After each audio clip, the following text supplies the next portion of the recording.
Standing in my wedding dress, I stared at the envelope my parents left on my childhood bed. My hands trembled as I read their cruel words. "Let's see how you face the guests when we won't be appearing at your wedding." They'd chosen a Paris trip with my brother Derek over my wedding day. What they didn't know was that in 2 hours I'd be marrying into one of America's wealthiest families, and their absence would become the most publicized family scandal in Chicago. The morning sunlight filtered through my childhood bedroom window as I stood frozen, reading those words again and again. It was 6 o'clock on what should have been the happiest morning of my life. I had arrived at my parents' house in Lincoln Park, just as we had planned months ago, ready to share those precious, getting-ready moments with my mother and sister-in-law.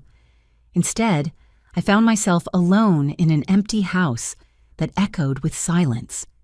My wedding dress hung on the closet door, its delicate lace catching the light. I had bought it myself, saving for months from my non-profit salary, after my mother declared that wedding expenses were the bride's responsibility in modern times. Strange how she never mentioned that rule when they paid for Derek's third business venture or his law school tuition. I walked down the hallway to my parents' bedroom, my heels clicking against the hardwood floor. Their bed was perfectly made, no signs of a hurried departure. Opening their closet, I saw gaps where their suitcases usually sat. My mother's jewelry box was gone from the dresser. This wasn't some last-minute emergency. This was planned. Back in my room, I emptied the envelope with shaking fingers. $50 in cash tumbled onto my childhood quilt, along with their note written in my mother's perfect penmanship. The words blurred through my tears as I read them one more time. "Let's see how you face the guests when we won't be appearing at your wedding." My phone buzzed with a text from Sarah, my maid of honor. "On my way, can't wait to help you get ready." I couldn't bring myself to reply. How could I tell her that my family had abandoned me on my wedding day? The memories flooded back uninvited. Every Christmas when Derek's presents formed a mountain while mine fit in a single pile. Every parent-teacher conference they missed for my achievements, but attended religiously for Derek's struggles. The way my mother's face lit up when Derek entered a room while I received polite smiles and distracted nods. I had accepted it all, telling myself that parents love differently, not less. But this was cruelty I never imagined. I heard a car door slam outside and looked through my window. My elderly neighbor, Mrs. Chen, was retrieving her morning newspaper. She waved when she saw me, and something in her expression seemed odd, almost pitying. "Kathleen, dear," she called out when I opened the front door, "I have something you should see." She led me to her living room and pulled up her security camera footage on her tablet. "I couldn't sleep last night and noticed activity at your parents' house around 3 in the morning. I thought you should know." The black and white footage was crystal clear. There were my parents loading suitcases into their BMW while Derek supervised. But it was what happened next that shattered my heart completely. My father popped a bottle of champagne right there in the driveway. The three of them toasted and laughed, my mother actually doing a little dance of joy. Derek hugged them both, and I could read his lips saying, "Finally, a real vacation without the drama." They were celebrating their escape from my wedding. Sarah burst through the front door 20 minutes later, her arms full of makeup bags and hair supplies. She took one look at my tear-stained face and dropped everything. "What happened? Where is everyone?" She glanced around the empty house, her confusion growing. "Where are your parents? Your mom said she'd have mimosas ready." I handed her the note wordlessly. Sarah read it once, then twice, her face cycling through disbelief, anger, and finally rage. "Those bastards," she whispered then louder, "those absolute bastards. How could they do this to you today of all days?" "They're in Paris," I said numbly, "with Derek. They left at 3 this morning. Mrs. Chen has security footage of them celebrating in the driveway with champagne." Sarah pulled me into a fierce hug. "You know what, screw them. You don't need them. You have Marcus, you have his family, you have me. We're your real family." At the mention of Marcus, fresh tears spilled down my cheeks. Sweet, wonderful Marcus, who had no idea my family had just abandoned our wedding. Marcus, who my parents had dismissed and mocked for the past 2 years, never knowing the truth about who he really was. "I need to tell you something," I said to Sarah, pulling back to look at her. "About Marcus, about why this is going to be even worse than my parents think." Sarah's eyes widened. "What do you mean?" "Remember how I told you I met Marcus when I was volunteering at the literacy center?" I began sitting down on my childhood bed. "What I didn't tell you was that he was there for the Montgomery Foundation's annual review. Sarah, Marcus isn't just an architect. He's Marcus Montgomery, as in Montgomery Industries, Montgomery Foundation. Montgomery everything." Sarah's mouth fell open. "Wait, the billionaire Montgomerys, the ones who own half of Chicago." I nodded miserably. "He begged me not to tell anyone when we started dating. He wanted to find someone who loved him for him, not his money. So he drives that old Honda Civic, lives in that modest apartment in Wicker Park, tells everyone he's just a regular architect at a small firm. But he actually owns the firm." Sarah finished putting the pieces together. "He owns the entire building," I corrected, "and 12 others like it across the city, but my parents. They spent 2 years mocking him. Remember last Thanksgiving when my mother asked if he could even afford to buy me a decent ring? Or when my father pulled me aside to say I should think practically about my future and maybe date someone more ambitious?" Sarah groaned. "And Derek calling him Marcus the Mediocre at every family dinner. Oh my God, Kathleen, when they find out." "They won't be here to find out," I said bitterly. "They made their choice." Just then my phone rang. Marcus's sister Charlotte. "Kathleen, darling, just confirming we'll see you at the venue. Mother has something special for you, and grandmother is beside herself with excitement. She hasn't attended a family wedding in 5 years. I couldn't speak past the lump in my throat. "Kathleen, is everything all right?" "Charlotte, my parents, they're not coming." There was a pause. "What do you mean they're not coming? Are they ill?" "They went to Paris with my brother. They left a note saying they won't be at the wedding." The silence on the other end was deafening. Then Charlotte's voice came back, steel wrapped in silk. "I see. Well, that's their loss, isn't it? You have us now. We're your family. I'll see you at the venue, and don't you worry about a thing. The Montgomerys take care of our own." After she hung up, Sarah was staring at me. Did she just say grandmother, as in Eleanor Montgomery? The woman who single-handedly built the Montgomery Foundation into the largest charitable organization in the Midwest. I nodded weakly. She's 90 years old and hasn't left her estate for anything in 5 years, but she's coming to my wedding. "The wedding your parents just ditched for a trip to Paris," Sarah said slowly. "Do they have any idea what they've done?" A text popped up on my phone from an unknown number. It was my Aunt Patricia, my mother's sister. "Just heard from your mom that they're in Paris, so jealous. Don't worry, I'm sure your little wedding will be fine without them. Not like it's a big affair anyway, right?" Sarah read it over my shoulder and snatched my phone. "Oh, that's it. Those people have no idea what kind of little wedding they're missing. Come on, we're doing your makeup and hair, and you're going to be the most beautiful bride Chicago has ever seen. Let them enjoy Paris. You're about to become American royalty, and they just gave up their front row seats." As Sarah worked on my hair, she suddenly paused. "Kathleen, there's something else. Last week, when I was at your parents' house dropping off the corsages, I overheard your mother on the phone. She was telling someone that you were marrying down and that they were too embarrassed to attend. She actually said, 'Why should we waste a Saturday watching Kathleen make another poor life choice?'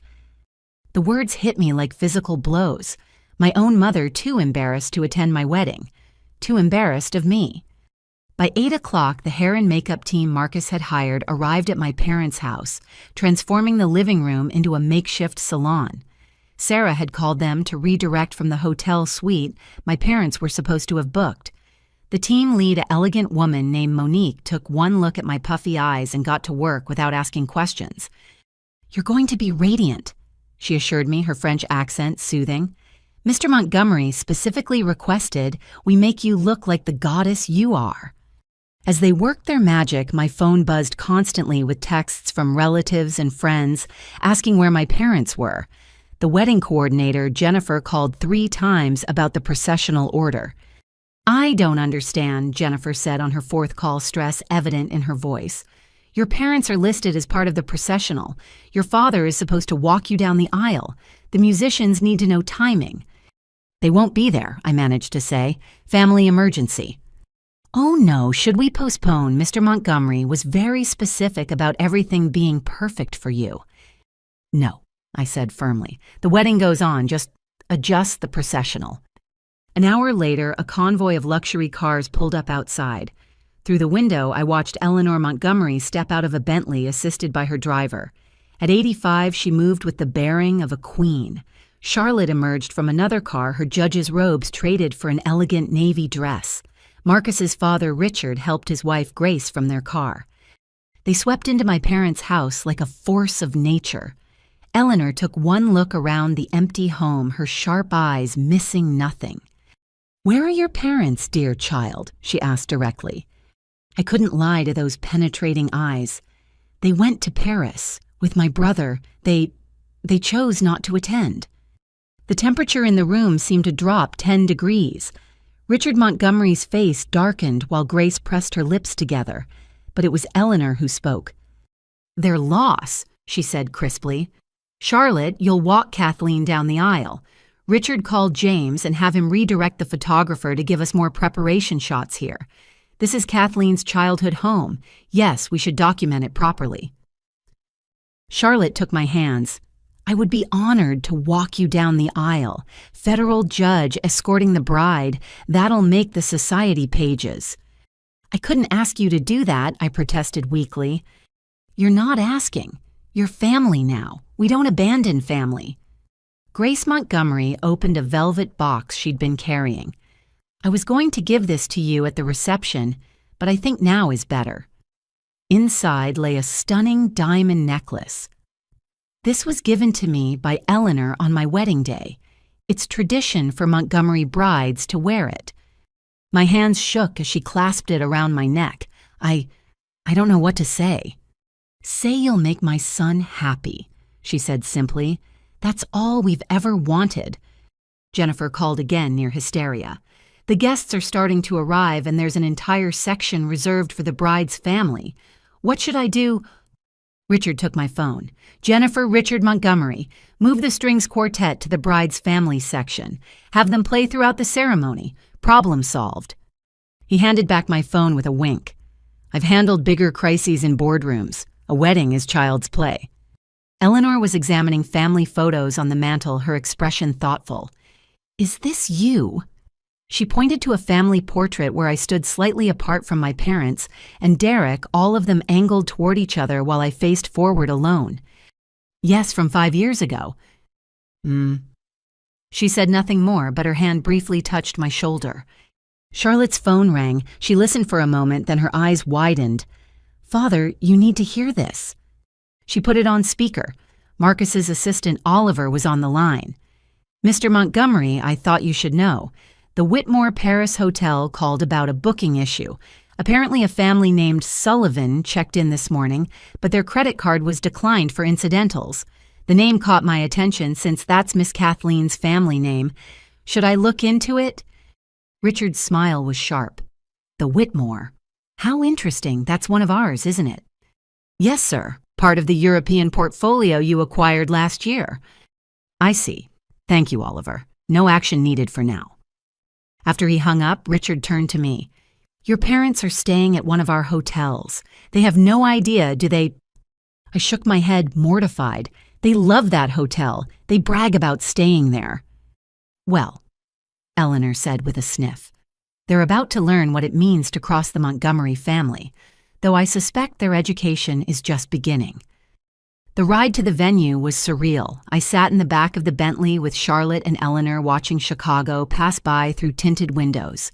The small Presbyterian church where Marcus and I had planned our modest ceremony looked different somehow, transforming before my eyes. "Why are there so many cars?" I asked, noticing the parking lot was overflowing. Charlotte checked her phone. Marcus might have invited a few extra people when he heard about your parents. He wanted to make sure you felt surrounded by love.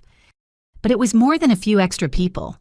As we pulled up to the church, I saw news vans, actual news vans with satellite dishes and reporters standing ready.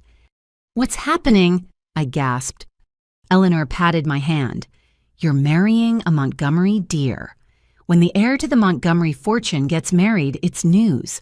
We tried to keep it quiet per Marcus's wishes, but someone must have leaked it this morning." My simple wedding was becoming a media circus.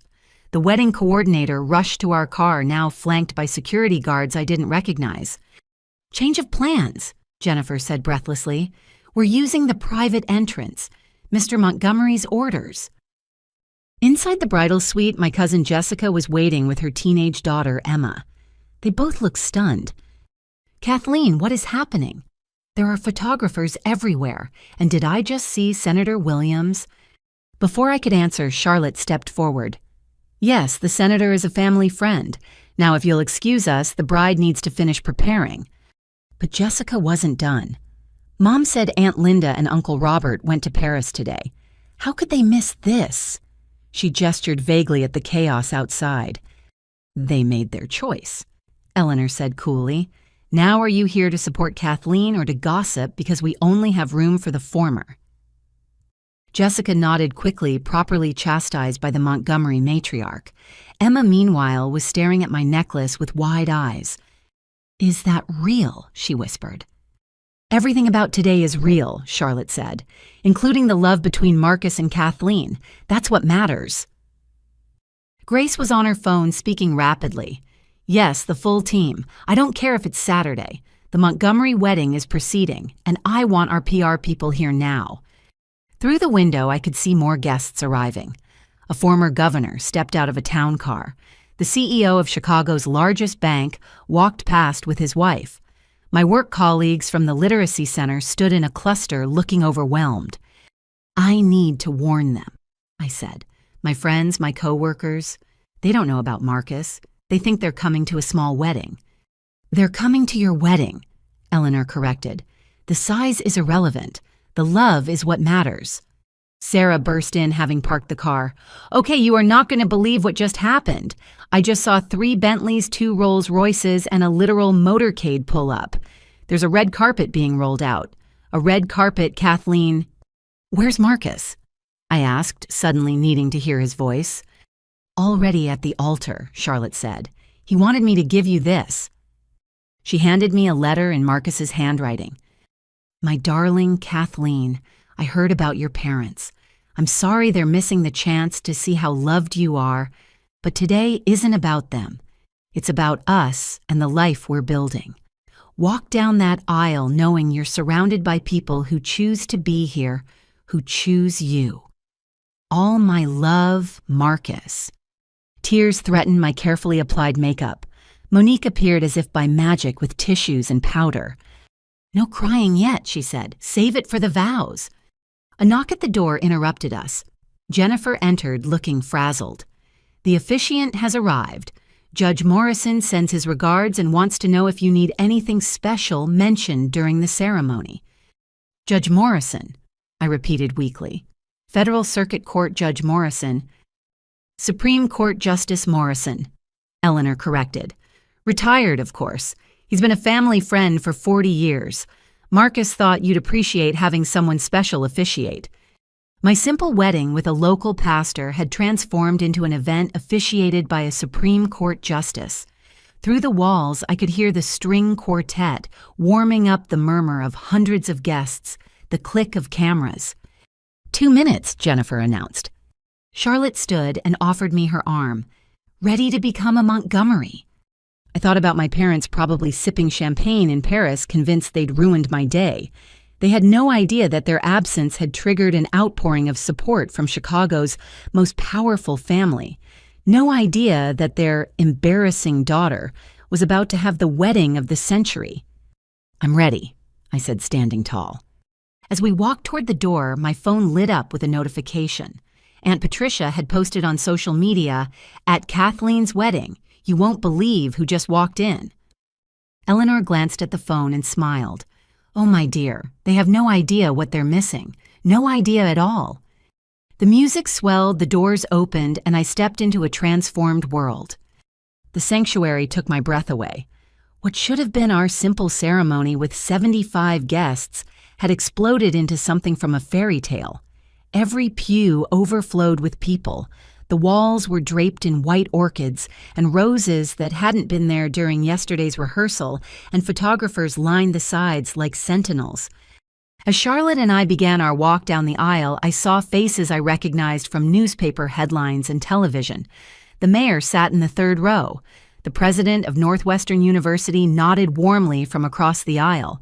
But it was Marcus's face that anchored me, his eyes full of love and just a hint of mischief.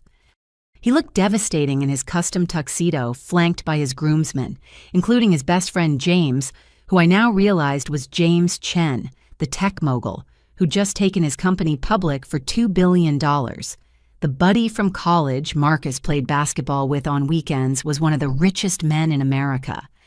Justice Morrison stood at the altar with the gravitas of someone who'd spent decades on the nation's highest court. As Charlotte placed my hand in Marcus's, she whispered, "Welcome to the family, sister." The ceremony itself was a blur of beautiful words and promises. Marcus had written his own vows speaking of finding his soulmate in a literacy center, of falling in love with my kindness, my strength, my refusal to be impressed by material things. "You saw me," he said, his voice carrying through the sanctuary, when everyone else saw only a name or a bank account. "You loved Marcus, not Montgomery. Today I give you both."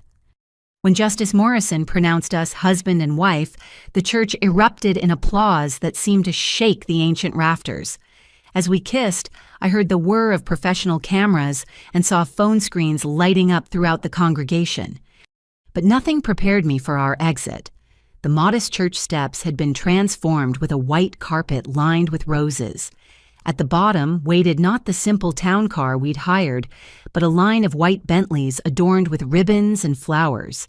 Security guards held back what looked like half of Chicago's media outlets. "Mr. Montgomery, a word about your wedding." "Mrs. Montgomery, how does it feel to join one of America's most prominent families?" "Is it true the president sent congratulations?" Marcus shielded me as we descended, but he was grinning. "I might have let it slip to a few people that I was getting married today," he said in my ear. "Hope you don't mind." The reception venue nearly gave me a heart attack. Our simple hotel ballroom booking had been changed last minute to the exclusive Skyline Club with its panoramic views of Chicago and membership list that read like Forbes 500. "When did you do this?" I asked Marcus as we entered to applause from 300 guests. "This morning when Charlotte called about your parents. I wanted today to be perfect for you. No one puts my wife in a corner." The reception was like walking through a dream. Every detail was elevated beyond our modest plans. The three-piece band we'd hired had become the Chicago Symphony Orchestra's jazz ensemble. Our buffet dinner was now a 7-course meal prepared by a Michelin-starred chef. The simple cake I'd ordered from a local bakery had been replaced by a 6-tier masterpiece that belonged in a magazine. My work colleagues from the Literacy Center sat at a table looking shell-shocked. My supervisor Janet grabbed my hand as I passed. "Kathleen, we had no idea. Marcus Montgomery, the Marcus Montgomery. He's been volunteering with us for 2 years. He likes to keep a low profile," I said, squeezing her hand. "He's still the same Marcus who reads to the kids every Thursday." My cousin Jessica intercepted me near the dance floor, her phone clutched in her hand. "Kathleen, you need to see this. Aunt Linda just posted from Paris." The photo showed my parents at a cafe raising champagne glasses. The caption read, "Perfect morning in Paris with our favorite son. Some things are worth missing." The wink emoji felt like a slap, but before I could react, Charlotte appeared at my elbow. "Don't give them the power to ruin this moment," she said quietly. "Look around you. Look at all these people who chose to celebrate with you." She was right. Everywhere I looked, I saw joy. Marcus's grandmother was holding court at her table, regaling senators and CEOs with stories. Grace Montgomery was dancing with my elderly great-aunt Mabel, who'd driven in from Iowa. Even my perpetually grumpy Uncle Stan was laughing at something Richard Montgomery had said. "Ladies and gentlemen," the band leader announced, "I've just been informed that our newlyweds' first dance will be covered by Chicago Tribune's Society page. So let's give them a show, yeah." As Marcus led me onto the dance floor, I whispered, "The Tribune." And the Sun-Times and Chicago Magazine, possibly Vogue, but that's just a rumor. He spun me gracefully as cameras flashed. "Still think your parents' absence ruined the wedding." Halfway through dinner, my phone started buzzing insistently. Sarah, sitting beside me as maid of honor, glanced at the screen. "You need to see this," she said, her eyes huge. She showed me Aunt Patricia's Instagram. The photos were everywhere. Our ceremony, the reception, the famous guests. But it was the video that had gone viral. Someone had captured Marcus's vows, and the clip had already been shared thousands of times. The comments were pouring in. "Is this the Montgomery wedding? Wait, I thought this was a small family ceremony? Where are the bride's parents?" That last comment had hundreds of replies, and I made the mistake of reading them. People had noticed the empty seats, the Montgomery family filling both sides of the aisle, Charlotte walking me down instead of my father. "Don't," Marcus said gently, taking my phone. "Today is about us, not them." But the universe had other plans. A local news crew had set up outside, and through the windows, we could see the reporter going live. "We're here at the Skyline Club, where Chicago's wedding of the century is taking place. Marcus Montgomery, heir to the Montgomery fortune, has married Kathleen Sullivan in a ceremony attended by everyone from Supreme Court justices to tech billionaires, notably absent the bride's parents, who sources say are vacationing in Paris." The whispers started at the tables nearest the windows. I felt my cheeks burn as guests began putting pieces together. The empty seats, the Montgomery family's protective, hovering the last-minute venue changes. Then Eleanor Montgomery stood up, tapping her champagne glass. The room fell silent.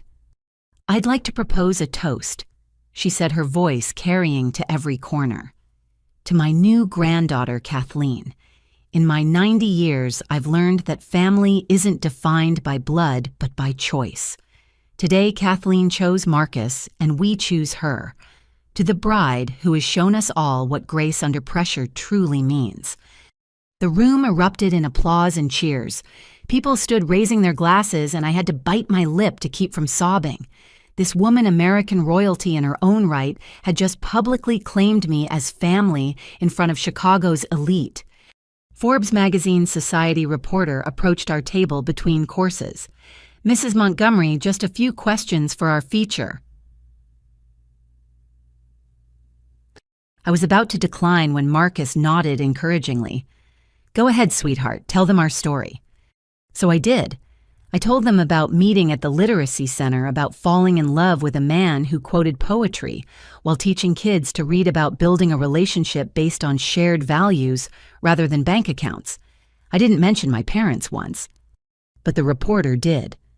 "There's speculation about your parents' absence. Care to comment?" "Today is about celebrating love and the family we choose," I said, channeling Charlotte's earlier wisdom. "I'm surrounded by all the family I need." The reporter seemed satisfied, but I noticed him typing furiously on his phone as he walked away. Whatever story was brewing, it was already beyond my control.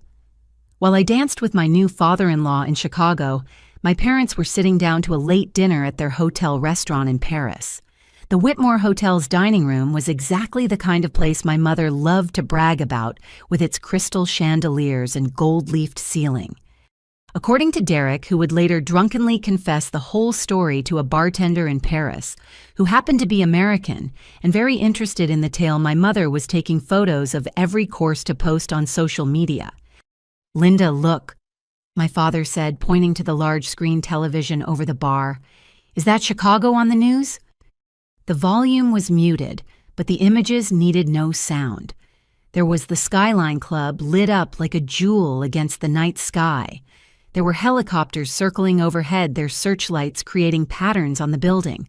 The headline scrolled across the bottom in multiple languages, but the English was clear: Montgomery heir weds in Chicago Society Event of the Year. My mother's fork paused halfway to her mouth. That building, Kathleen's little reception hall looked different on TV. Then the camera cut to footage from earlier. There was Marcus helping me from the Bentley, looking like a movie star in his tuxedo. There was the red carpet, the photographers, the security detail. And there, unmistakably, was me in my wedding dress, wearing what even on the grainy hotel TV was clearly a fortune in diamonds. The fork clattered to my mother's plate. "Derek," she whispered.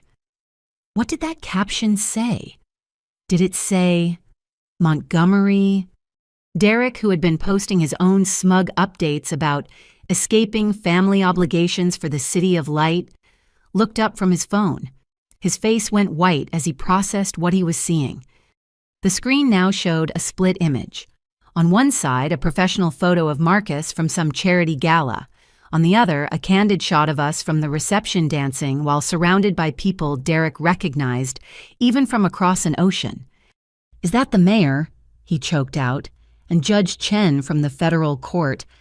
The French waiter approached with their wine selection, but my father waved him away, frantically pointing at the screen. "Turn it up, the volume s'il vous plaît." What they heard in the cultured tones of a BBC international correspondent changed everything. The surprise wedding of Marcus Montgomery, heir to a $3 billion fortune, has taken Chicago by storm this evening. The private ceremony became a public sensation when news leaked that the 32-year-old philanthropist had been secretly dating Kathleen Sullivan, a literacy advocate for the past 2 years. Sources close to the couple say Montgomery went to great lengths to hide his wealth during their courtship, even driving a decade-old Honda Civic to their dates. The wedding, attended by Supreme Court justices, senators, and business leaders, is being called the American Society Event of the Decade. Notably absent from the festivities were the bride's parents and brother, though the reason for their absence remains unclear. My mother's scream could be heard 3 tables away. She fumbled for her phone, hands shaking so badly she dropped it twice. 23 missed calls. She gasped, scrolling frantically. "Robert, I have 23 missed calls. From my sister, from the neighbors, from your boss." My father was already on his phone, watching his own missed calls pile up. His face cycled through confusion, disbelief, and finally horror as the implications hit him. "Linda," he said slowly. "Marcus drives a Honda Civic, that architect who we said wasn't good enough. Linda, what have we done?" Derek, meanwhile, had pulled up Google on his phone. His face was green as he read aloud, "Marcus Montgomery, net worth $2.8 billion. Heir to Montgomery Industries, chairman of Montgomery Foundation, named one of America's most eligible bachelors by Forbes. Dad, it says here he owns half of downtown Chicago." "Call her," my mother shrieked. "Call Kathleen right now." But I wasn't answering. While they huddled around Derek's phone in a Parisian restaurant, frantically trying to reach me, I was cutting my wedding cake with my husband, surrounded by people who actually wanted to be there. Derek tried first, then my mother, then my father. The calls came in rapid succession, a desperate symphony of ringtones I couldn't hear over the orchestra playing at my reception. "It's not going through," my mother wailed. "She's not answering." Derek, try again. By the time they'd made 20 calls between them, other diners were staring. The sophisticated Parisian atmosphere my mother had craved was shattered by their panic. Madame the maitre d'hôtel approached carefully. "Perhaps you would be more comfortable continuing this in your room." But my parents were beyond caring about appearances. My father was calculating on his phone, trying to find immediate flights back to Chicago. "Everything's booked," he said desperately. "Every flight for the next 3 days. How is that possible?" Derek, still Googling, made another discovery. The Whitmore Hotel. "Dad, it says here, the Whitmore chain was acquired by Montgomery Industries last year. We're staying in Marcus's hotel." The irony wasn't lost on them. They'd bragged for weeks about getting reservations at the exclusive Whitmore, about how it showed their sophistication and success. Now they were sitting in Marcus Montgomery's property, watching his wedding on Marcus Montgomery's television while Marcus Montgomery married the daughter they'd abandoned.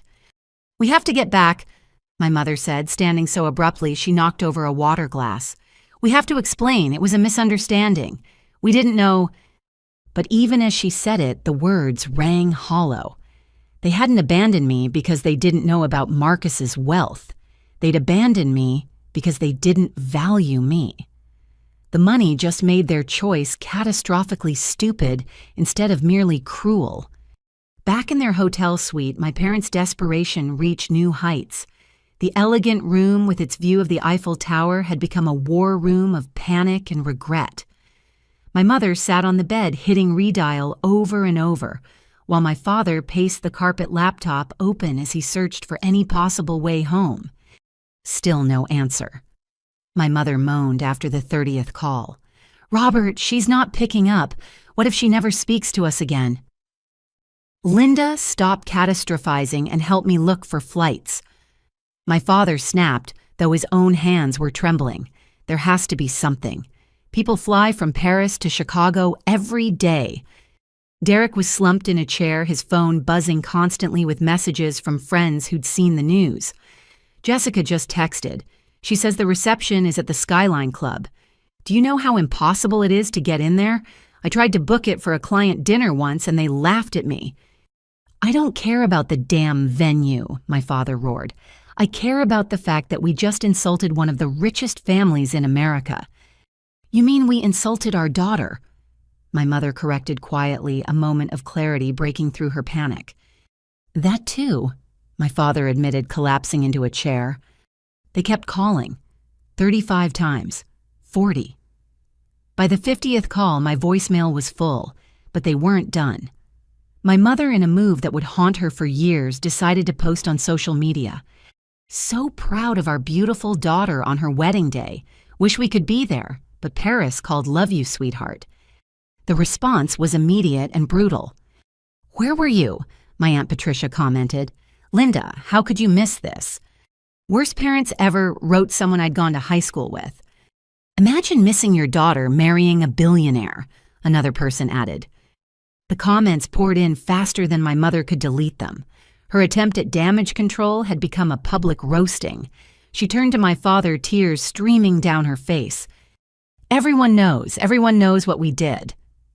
My father's phone rang. He answered eagerly, hoping it might be me, but his face went pale as he listened. "Yes, Mr. Hartwell, I understand you're upset about the wedding invitation. No, you weren't excluded. It's complicated. Yes, sir, I'll explain everything when I'm back in the office." He hung up and immediately it rang again. This time it was his golf buddy. "Jim, I can explain." "What do you mean you're reconsidering our partnership?" "Jim, this has nothing to do with business." "Jim." But Jim had already hung up. The phone rang again immediately. And again. Business associates, country club members, neighbors, all calling to express their shock, their confusion, their judgment. "Turn it off," my mother begged. "Just turn it off." But my father couldn't afford to turn it off. He was watching his carefully cultivated professional network crumble in, real time. The Montgomery name carried weight in Chicago, and everyone wanted to know why Robert Sullivan had snubbed them. Derek, meanwhile, was dealing with his own crisis. His law firm's managing partner had left 3 voicemails each more severe than the last. "Derek, call me immediately. I've had 4 clients ask why their law firm wasn't invited to the Montgomery wedding. Fix this." "Mr. Sullivan, your absence from your sister's wedding is causing concerns among the partnership. We need to discuss your judgment."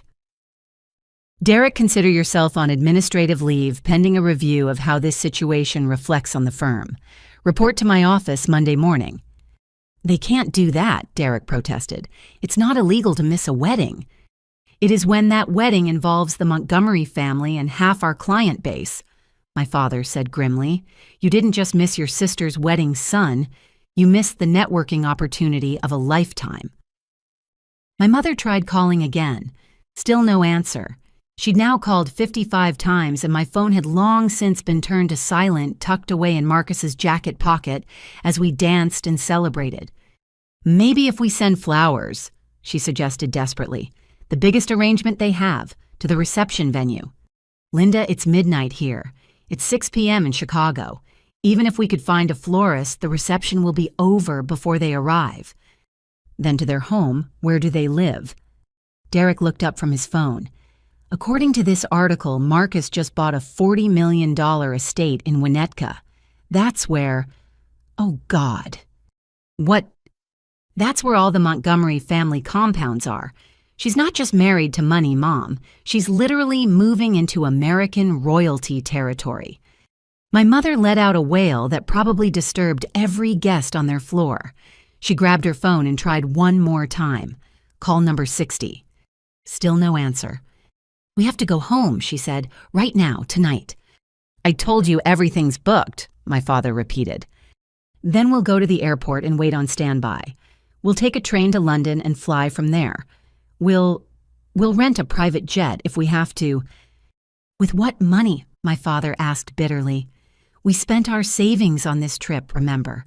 The trip that was more important than our daughter's wedding." The hotel room phone rang, cutting through their argument. My father answered warily. "Mr. Sullivan, this is the front desk. I'm calling to inform you that there's been an issue with your credit card on file. It appears to have been declined for the incidental charges. Could you please provide another form of payment?" My father's blood ran cold. He'd given them his American Express, the one that never got declined. There must be some mistake. Try it again. "We've tried it 3 times, sir. Perhaps you could contact your credit card company." After assuring the desk clerk he'd handle it, my father called American Express. What he learned made him sink onto the bed beside my mother. "What is it?" she asked, seeing his face. "The card's been flagged for unusual international activity. They need to verify charges before approving them. The representative said it's a new security measure implemented by their partner bank." He paused, swallowing hard. Montgomery Bank. The cosmic irony wasn't lost on any of them. They were trapped in Marcus's hotel using Marcus's bank's credit card, desperately trying to return to Chicago to beg forgiveness from the daughter they'd scorned for dating Marcus. "We've made 65 calls," my mother whispered, staring at her phone. 65 times I've tried to reach her. Robert, what if she never forgives us?" "Then we'll have to live with what we've done," my father said quietly. But living with it was proving harder by the minute. As the hours ticked by in Paris, their phones continued to light up with messages, missed calls, and social media notifications. The Chicago elite were talking, and the Sullivan family's absence from the Montgomery wedding was the scandal everyone was dissecting. My mother made one final attempt, her 65th call. As it went to voicemail yet again, she finally understood what her note had really meant. "Let's see how you face the guests," she'd written. Now she knew. I'd face them with grace, surrounded by my new family, while she sat in a Paris hotel room, facing only her own catastrophic choices. The next morning dawned bright and beautiful in Chicago. I woke up in Marcus's penthouse apartment, still wearing my wedding ring and a smile that wouldn't fade. My phone, finally retrieved from Marcus's jacket, showed 65 missed calls from my parents, 20 from Derek, and hundreds of texts from relatives and acquaintances. "They certainly were persistent," Marcus said, looking over my shoulder. "Are you going to call them back?" "No," I said simply. "They made their choice. Today I'm making mine." We were due at the Montgomery estate for a family brunch, a tradition Eleanor insisted upon for new family members. As we dressed, Marcus filled me in on what his father had learned through business channels. "They're still in Paris, stuck at the Whitmore. Apparently there was some confusion with their credit card." His smile was innocent, but I knew better. "Marcus Montgomery, did you have something to do with that?" Me, I would never. Though I did mention to our hotel management team that they should be extra vigilant about security protocols. Can't be too careful these days. The Montgomery estate took my breath away, even though I'd visited before. The sprawling Winnetka property looked like something from a movie with its manicured gardens and lake views. But now, it wasn't just Marcus's family home, it was my family home. Eleanor greeted us at the door herself, dismissing the staff with a wave. "Kathleen, darling, how are you feeling this morning? ready to officially join the chaos. The brunch was intimate by Montgomery standards, only immediate family and a few close friends. Charlotte had brought her partner Diana, a pediatric surgeon. Marcus's cousin James was there with his wife. About 20 people total, all welcoming me with genuine warmth. "I've taken the liberty of having your things moved from your apartment," Grace informed me casually. "The movers will have everything at the Winnetka house by evening, unless you had other plans." I thought of my small apartment, of the life I'd built independently, and felt a moment of vertigo. Everything was changing so fast. "That's very kind," I managed. "Nonsense, you're family now. We take care of our own." Halfway through brunch, Charlotte's phone buzzed. She glanced at it and her expression hardened. "Father, you need to see this." She showed him her phone and Richard's face darkened. He whispered something to Grace, who immediately looked concerned. "What is it?" Marcus asked. "Your in-laws have become quite creative in their attempts to return to Chicago," Richard said carefully. "They've been contacting mutual acquaintances asking for help with flights." I felt my stomach twist. Who did they call?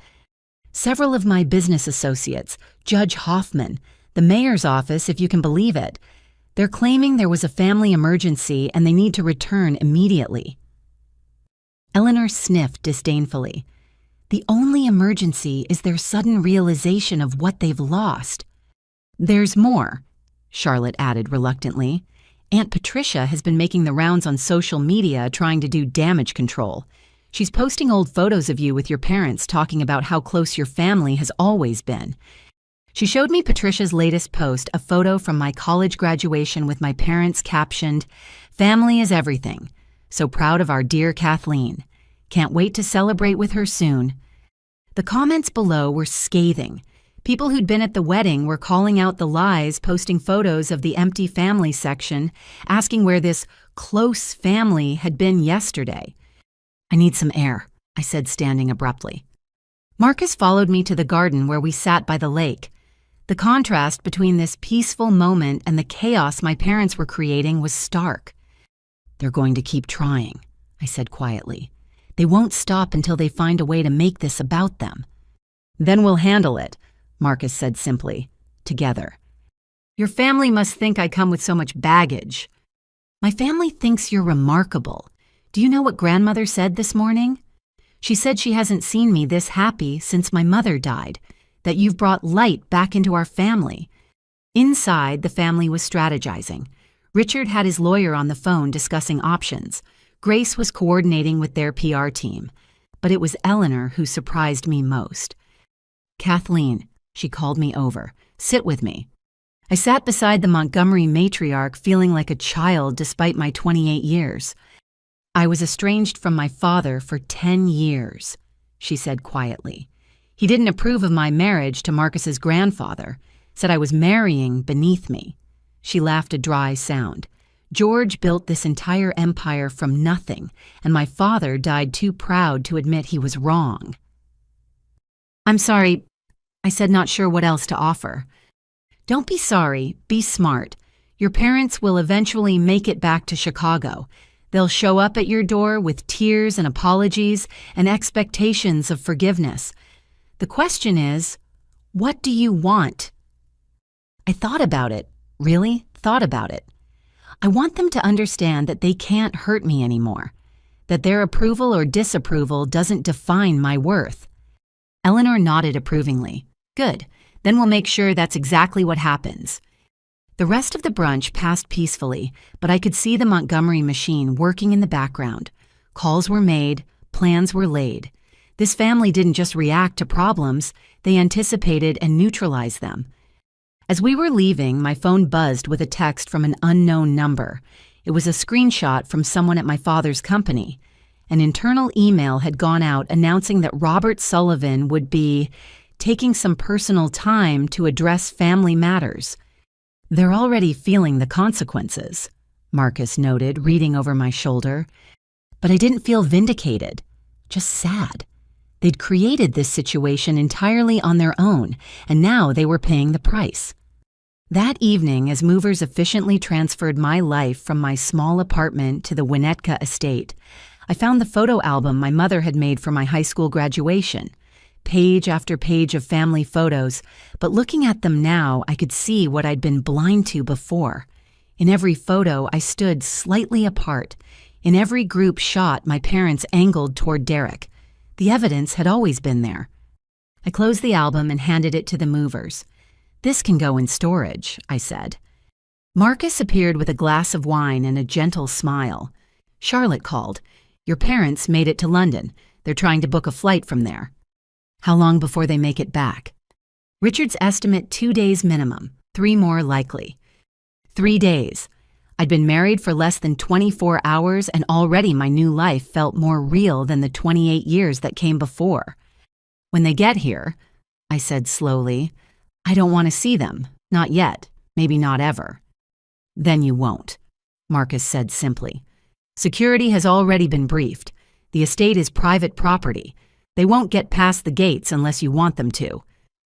I thought of my parents frantically making their way back to Chicago, burning bridges with their desperation. They'd spent my entire life making me feel secondary, optional, disposable. Now they were learning what it felt like to be on the outside looking in at a life they could have been part of. "Your grandmother was right," I said. "Family isn't about blood, it's about choice." "And we choose you," Marcus said, pulling me close. "Every day we'll keep choosing you."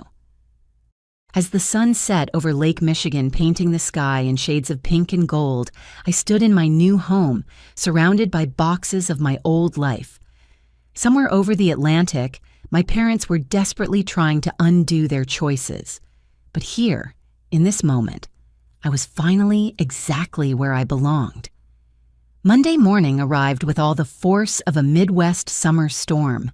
The wedding coverage had exploded over the weekend with society blogs and news outlets picking up the story of the Montgomery heirs' surprise nuptials. But it was the family drama that really captured attention.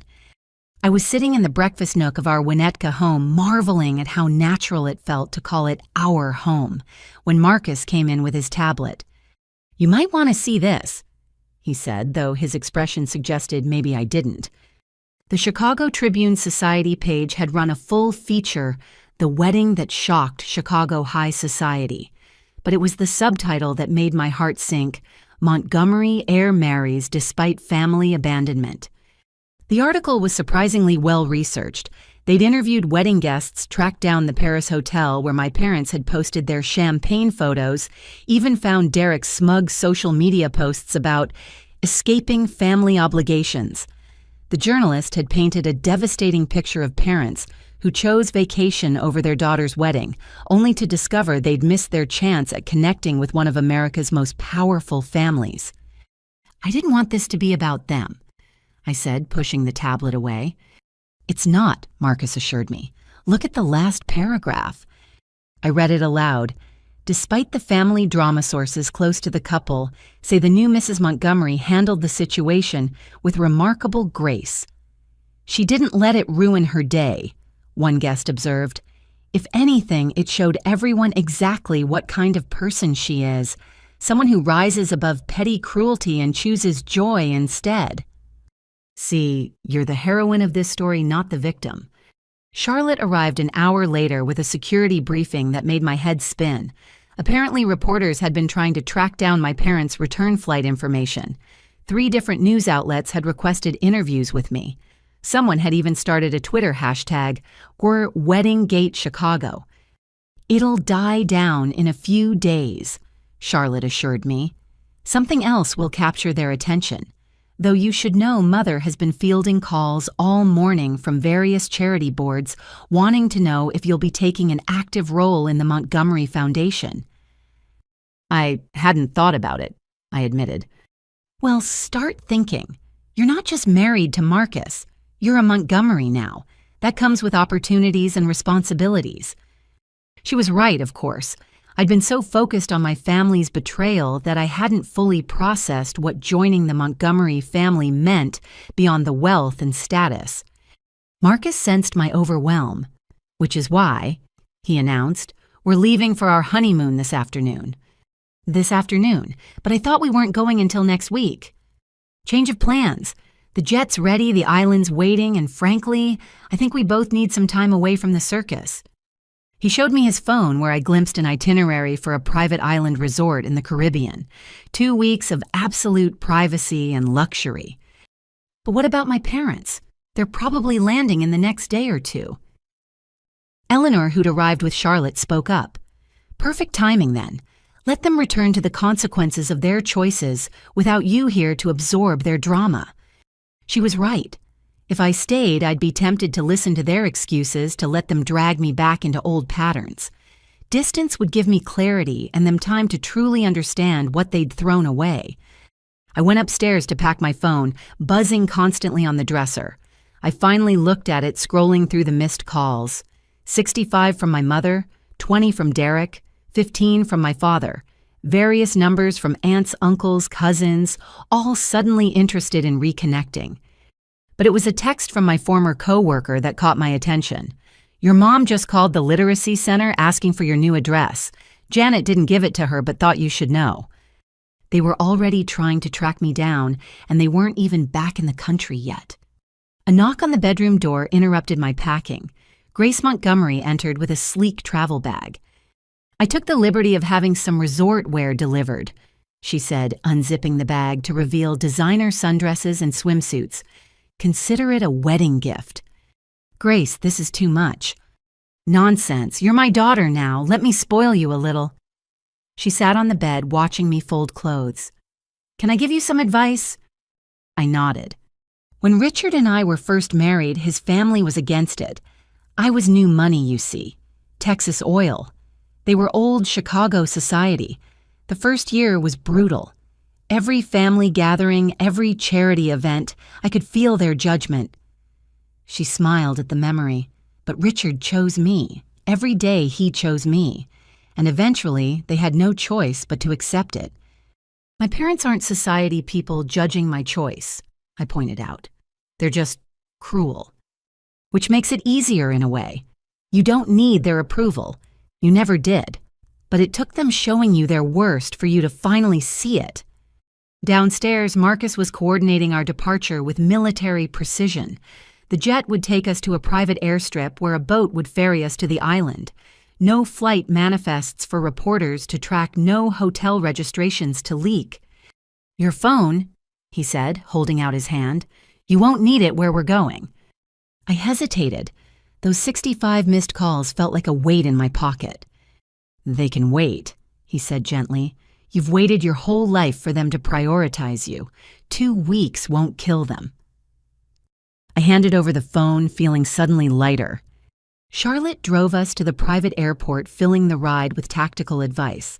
Security knows not to give out any information. The house staff has been briefed. If your parents show up at the estate, they'll be politely but firmly turned away. And if they make a scene, then they'll be escorted off the property by local police. Father's already had a word with the chief. The Montgomerys didn't just have money, they had infrastructure, systems in place to protect their own, and I was their own now. At the airport, Marcus's assistant Oliver was waiting with a final briefing. "Sir, Mrs. Sullivan, there's been a development. The Tribune received a tip that Mr. and Mrs. Sullivan Sr. are on a flight landing tonight. They're planning to meet them at the airport." "From who?" I asked, though I suspected the answer. "Your Aunt Patricia, we believe. She's been quite active on social media, suggesting she's coordinating the family reconciliation." Of course she was. Patricia loved drama almost as much as she loved being at the center of it. "Thank you, Oliver," Marcus said calmly. "Please ensure our PR team is aware. And Oliver, make sure the Tribune knows we're unavailable for comment as we're enjoying our honeymoon."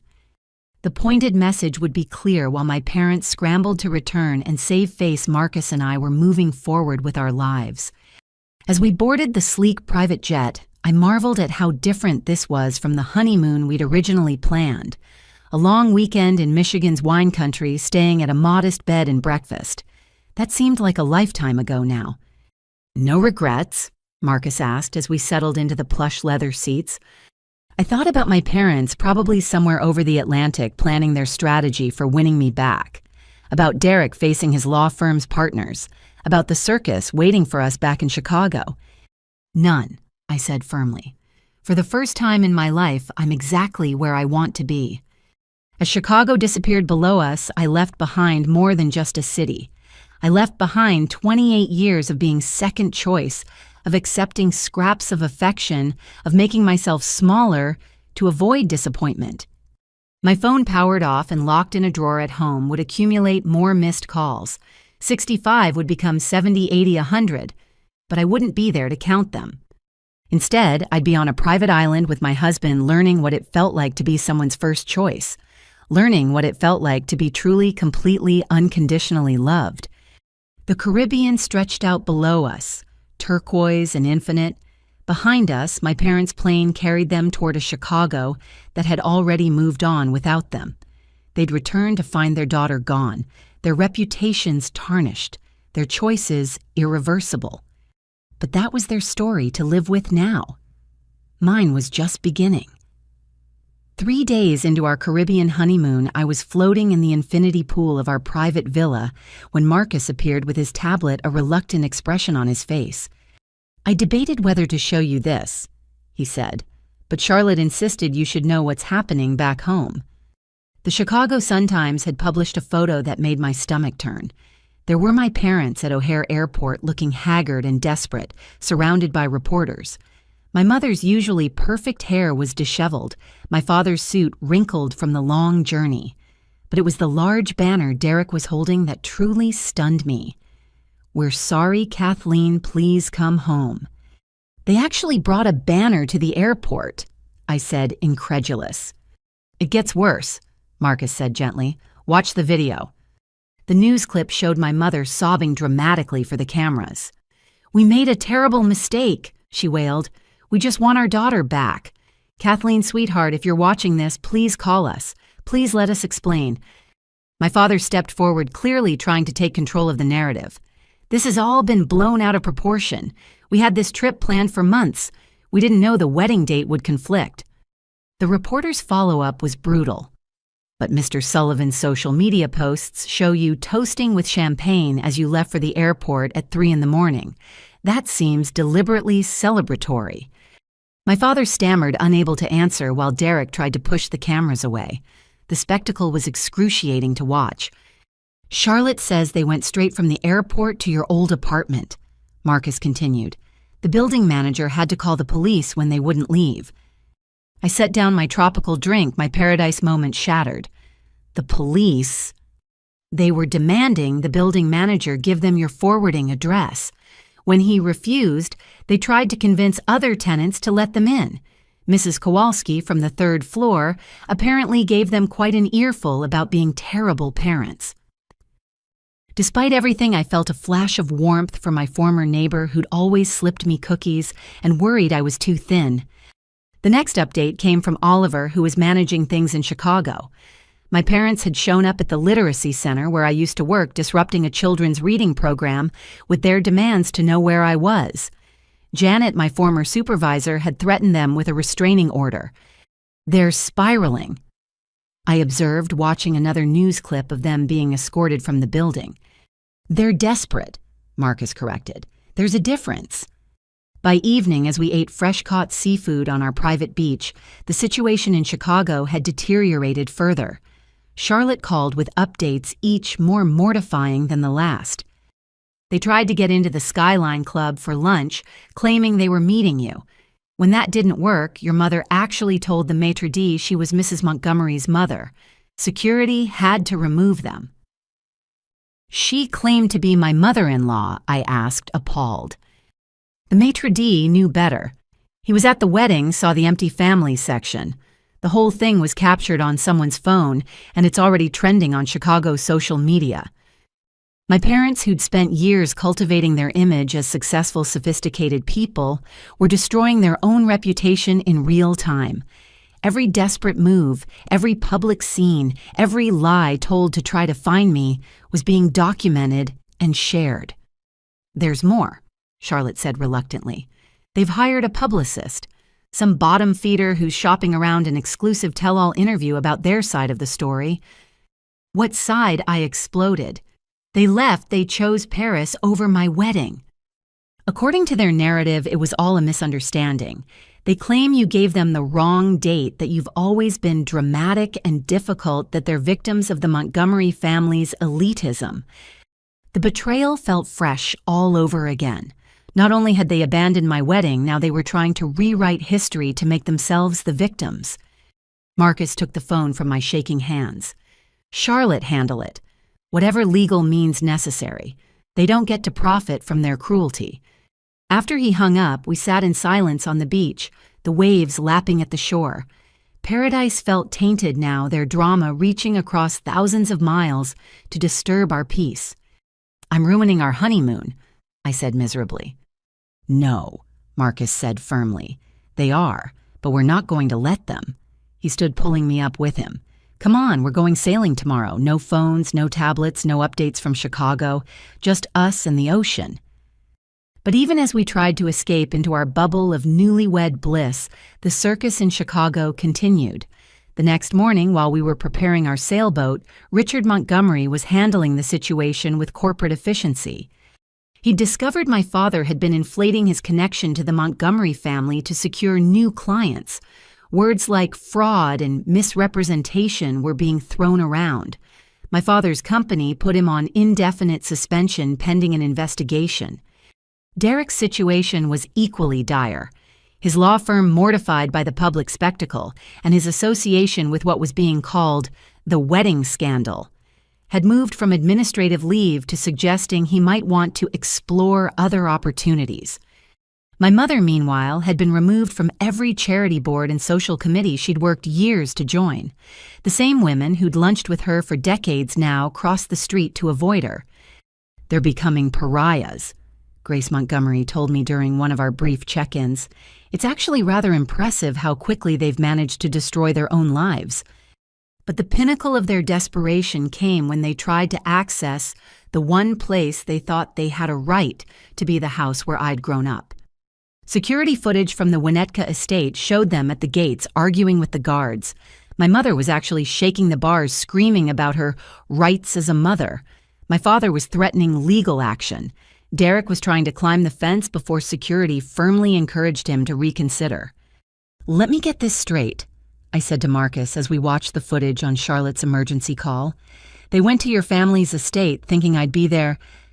"The level of entitlement is staggering," Charlotte agreed.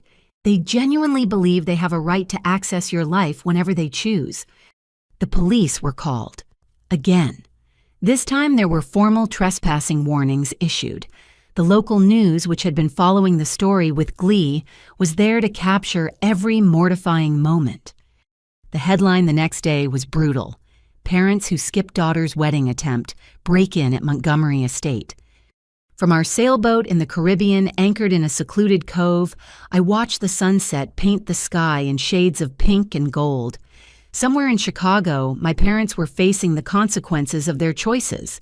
Every bridge they'd burned in their desperation to reach me only proved why I'd been right to leave no forwarding address. "You know what the ironic part is?" I said to Marcus as we stargazed from the deck that night. "If they'd just left me alone, if they'd given me space to process their betrayal, maybe someday I could have forgiven them.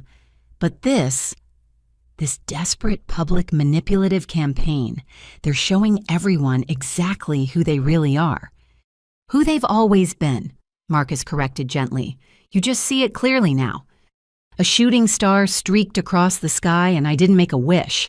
For the first time in my life, I had everything I needed. Let my parents exhaust themselves against the walls the Montgomerys had built around me. Let them taste the rejection they'd served me my whole life. I was done being their afterthought, their disappointment, their second choice. I was Kathleen Montgomery now, and I was finally truly free." By the time we'd been in paradise for a week, the situation in Chicago had evolved from desperate to pathetic. Charlotte had been sending daily briefings despite our attempts to disconnect, and each update painted a grimmer picture of my parents' spectacular fall from grace. "You need to see this," she said during one video call, her face serious. "They've reached a new low. The Chicago Society magazine, a glossy publication that covered the city's elite, had published a devastating exposé. The cover story, titled "The Parents Who Missed the Wedding of the Century," included interviews with dozens of people who'd witnessed my parents' behavior over the years. Former friends revealed how my mother had bragged about their Paris trip for months, specifically mentioning how it was more important than some little family event. Co-workers of my father shared how he'd complained about the waste of money. My wedding would be how he'd said I was marrying beneath me anyway. But it was Derek's interview that shocked me most. My brother, in what appeared to be a desperate attempt to save his own career, had thrown our parents under the bus completely. "I tried to tell them," he was quoted as saying. "I said we should at least make an appearance at Kathleen's wedding. But my mother was determined to make a point. She said Kathleen needed to learn that the world didn't revolve around her." The magazine had done their research thoroughly. They'd found photos from every family event where I'd been sidelined, Christmas cards where I was positioned at the edge, barely in frame, my graduation photos where my parents were checking their phones. The pattern was undeniable and now publicly documented. "This is humiliating for them," I said, scrolling through the digital edition on Marcus's tablet. "This is accountability," Charlotte corrected. "Something they've apparently never faced before." The social destruction was swift and complete. My mother's book club didn't just remove her, they issued a statement distancing themselves from her values and behavior. The country club my father had spent years cultivating membership to send a formal letter suggesting he might be happier elsewhere.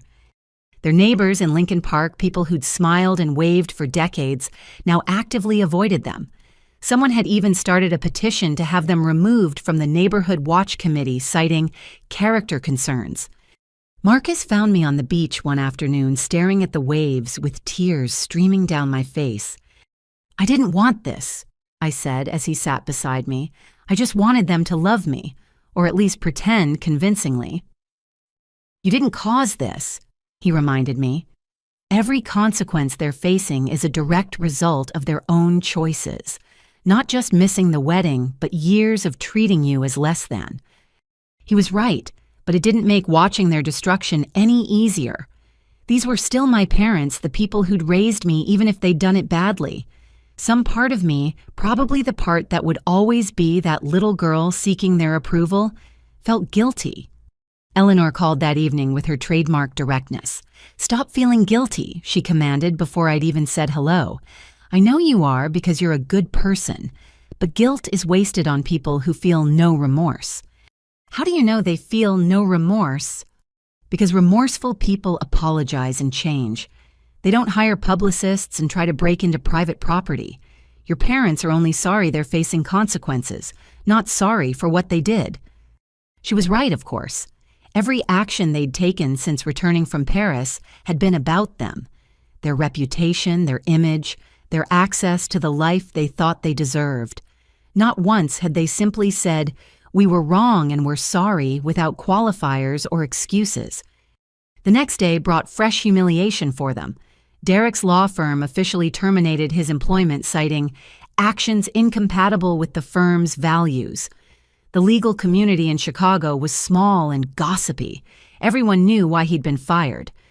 My father's situation was equally grim.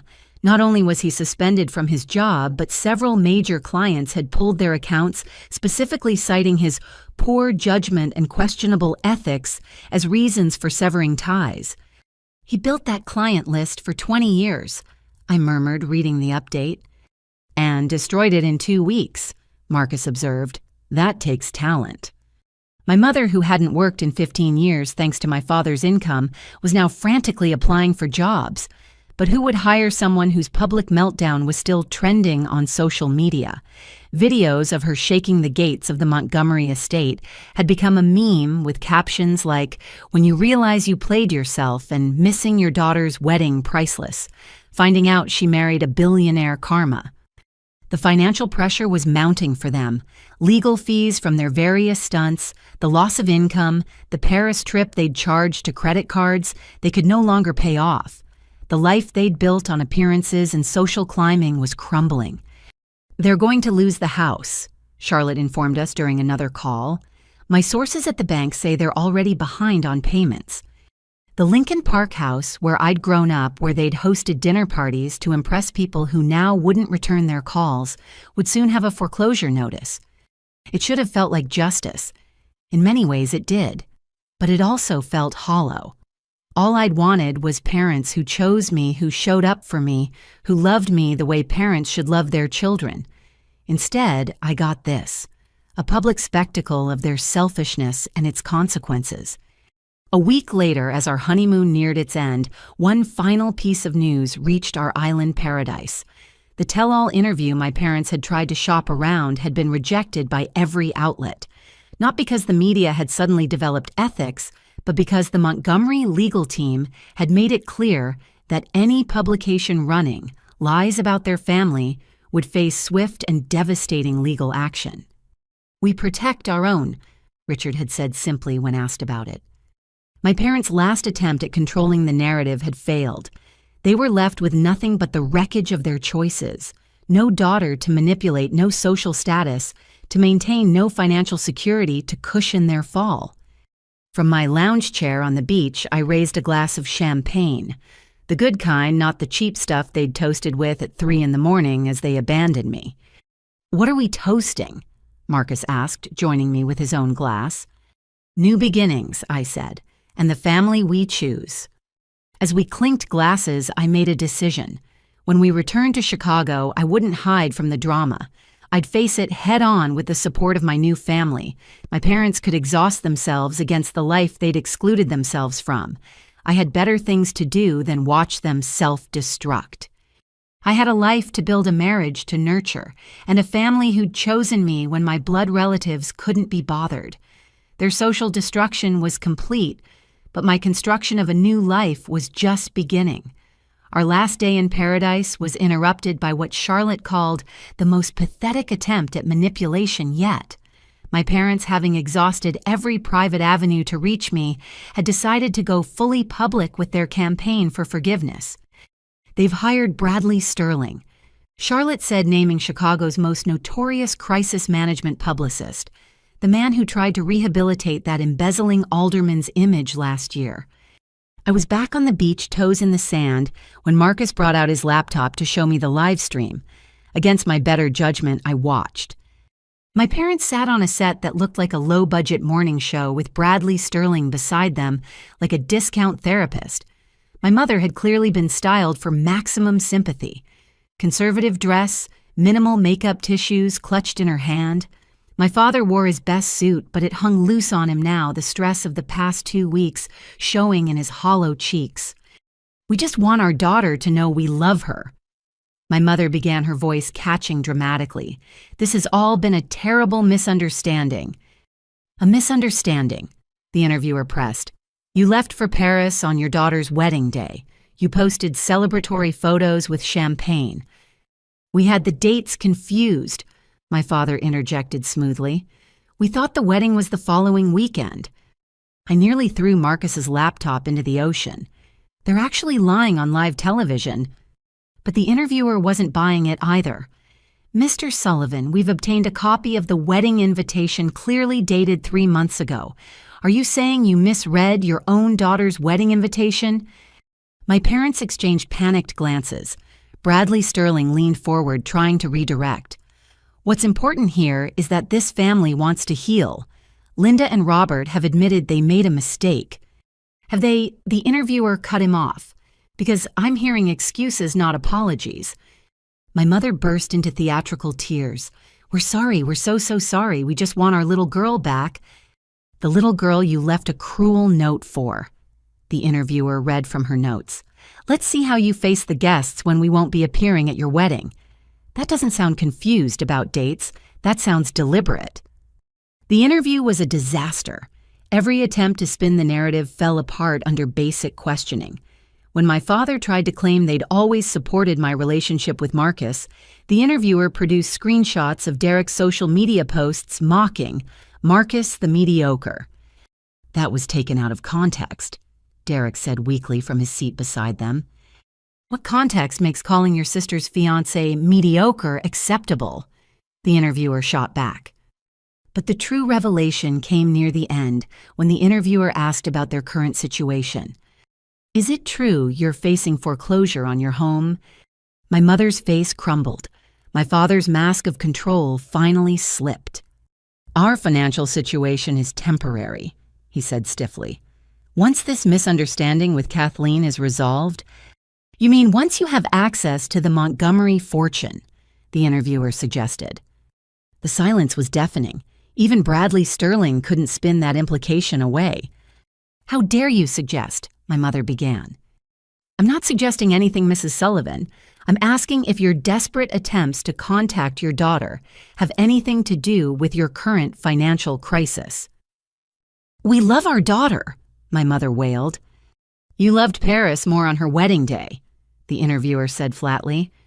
The interview ended with my parents being hustled off the set by Bradley Sterling, who looked like he was reconsidering his career choices.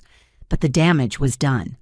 They'd gone on live television and revealed themselves to be exactly what everyone already knew: desperate, manipulative people who only wanted access to their daughter when she had something they needed. Marcus closed the laptop and pulled me against him. You okay? They actually thought that would work, I said, amazed.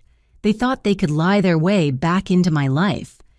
Narcissists always think they're smarter than everyone else, Charlotte said over the phone. But the internet is forever. People have receipts. And oh, did they have receipts? Within hours, social media had exploded with fact-checking their interview. Wedding guests posted photos of the empty family section. The neighbors' security footage of them celebrating with champagne at 3 a.m. went viral again. Someone even found the receipt from their Paris hotel booking made 3 weeks before my wedding date was set. But it was my former colleagues from the Literacy Center who delivered the most damning evidence. Janet, my former supervisor, posted a statement. For 2 years, Kathleen's parents never once attended her work events despite repeated invitations. They missed her award ceremony when she was named Volunteer of the Year. They skipped the fundraiser she organized that raised $50,000 for children's literacy programs. But they never missed their son's law firm cocktail parties. The pattern was clear to everyone who bothered to look. The comments under their interview video were brutal. Imagine being so narcissistic you think you can gaslight an entire city. The mom's fake tears dried up real quick when they asked about money. Team Kathleen forever. These people are toxic. My parents did something similar. No contact was the best decision I ever made. That last comment stuck with me. No contact. It sounded so final, so absolute. But what was the alternative? Let them back in to hurt me again. Give them access to my new life so they could poison it with their toxicity. Richard called with a legal update.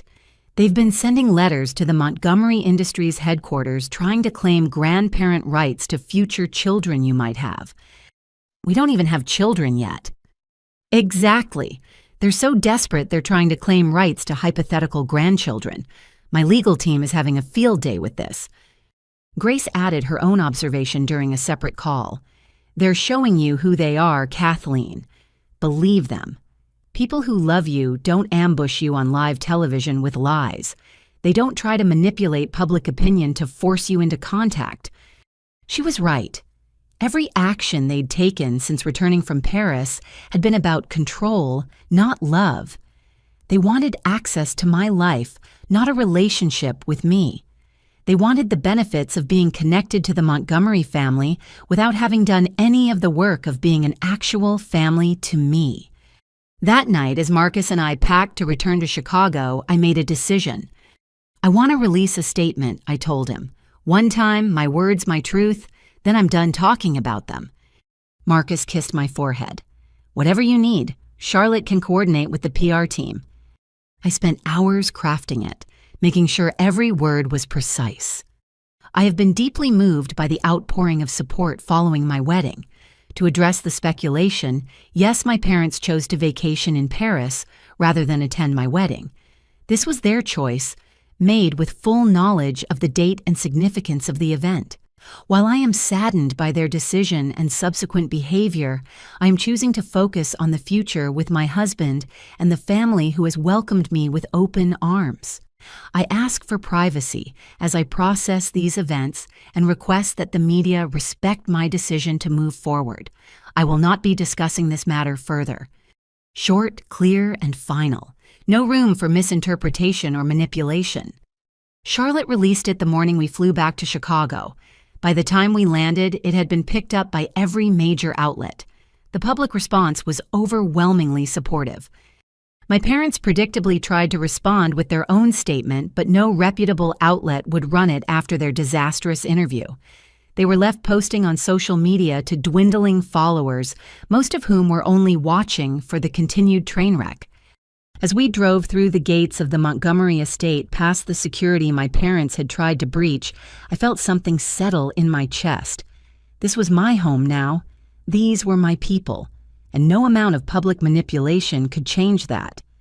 My parents had made their final plea, and it had failed spectacularly. They'd shown the world exactly who they were, and the world had judged accordingly. There would be no reconciliation because there was nothing to reconcile. You can't repair a relationship that never existed. I was done being their prop, their afterthought, their plan B when plan A fell through. I was Kathleen Montgomery, and I was finally, truly, completely free. 6 months after the wedding, autumn had painted Chicago in brilliant shades of gold and crimson. From my office at the Montgomery Foundation, where I'd taken on the role of Director of Literacy Initiatives, I could see the city stretching out below, vibrant and alive. The drama of the summer felt like a lifetime ago, though its echoes still occasionally surfaced. Charlotte knocked on my door, entering with a thick manila envelope. "This requires your attention," she said, her expression carefully neutral. Inside was a formal letter from my parents' latest attorney, their fourth, according to Richard's count. The legal language was dense, but the meaning was clear. They were suing for emotional damages and defamation related to the wedding incident. "They're actually suing me?" I laughed, the sound more disbelieving than bitter. "With what money?" "That's the interesting part," Charlotte said, sitting across from my desk. "They've apparently convinced some ambulance chaser to take it on contingency. He thinks the Montgomery name means deep pockets for a settlement." I set the letter aside, surprisingly unmoved by this latest attempt at manipulation. "What does Richard recommend?" "Countersue for harassment. Get a restraining order. Bury them in legal fees they can't afford." She paused. "But he wanted me to ask what you want to do." I gazed out at the city, thinking about the journey that had brought me here.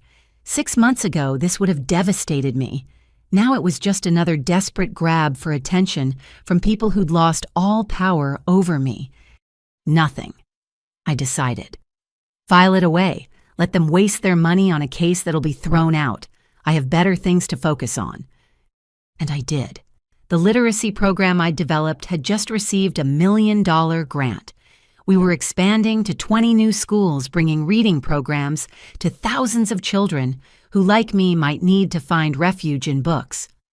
Marcus and I were settled into our Winnetka home, hosting dinner parties where chosen family gathered around our table. Life was full and rich and meaningful in ways I'd never imagined. But the universe wasn't quite done with the lessons my parents needed to learn. Derek reached out through LinkedIn, of all places, his message carefully worded. "Kathleen, I know you probably don't want to hear from me, but I wanted you to know that I see it now. All of it. The favoritism, the cruelty, the way they used me as a weapon against you. I'm in therapy trying to understand how I became someone who could celebrate abandoning his sister's wedding. I don't expect forgiveness. I just wanted you to know that I finally understand what we put you through. I'm sorry." It was the first genuine apology from any of them. No excuses, no justifications, no hidden requests, just acknowledgement and remorse. I didn't respond, but I didn't delete it either. Maybe someday, when the wounds weren't so fresh, there might be room for a conversation. But not today. The real lesson learned came to light when I ran into my Aunt Patricia at a charity gala. She tried to avoid me, but we ended up face to face at the silent auction table. "Kathleen, she said awkwardly. "You look well." "I am well," I replied simply. She fidgeted with her bidding paddle. "Your parents, they're not doing well. Your mother had to take a job at a department store. Your father is working as a consultant, barely making ends meet. They sold the house." "I'm aware." "They've learned their lesson," she pressed. "They know they were wrong. They talk about you all the time, about how proud they are of what you've accomplished." "No," I said firmly. "They're proud of who I married. There's a difference." Patricia's face flushed. "That's not fair."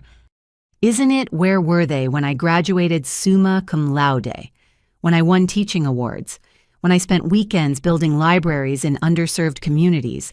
They only became proud when my last name became Montgomery." She had no response to that because we both knew it was true.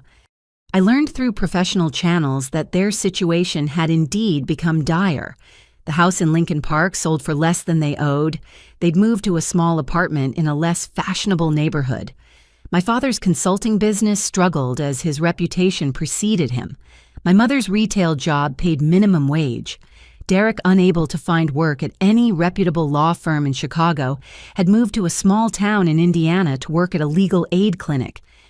The Golden family who'd once looked down on my choices was now living a life far more modest than anything I'd ever aspired to. But there was no satisfaction in their downfall, only a sad recognition of waste.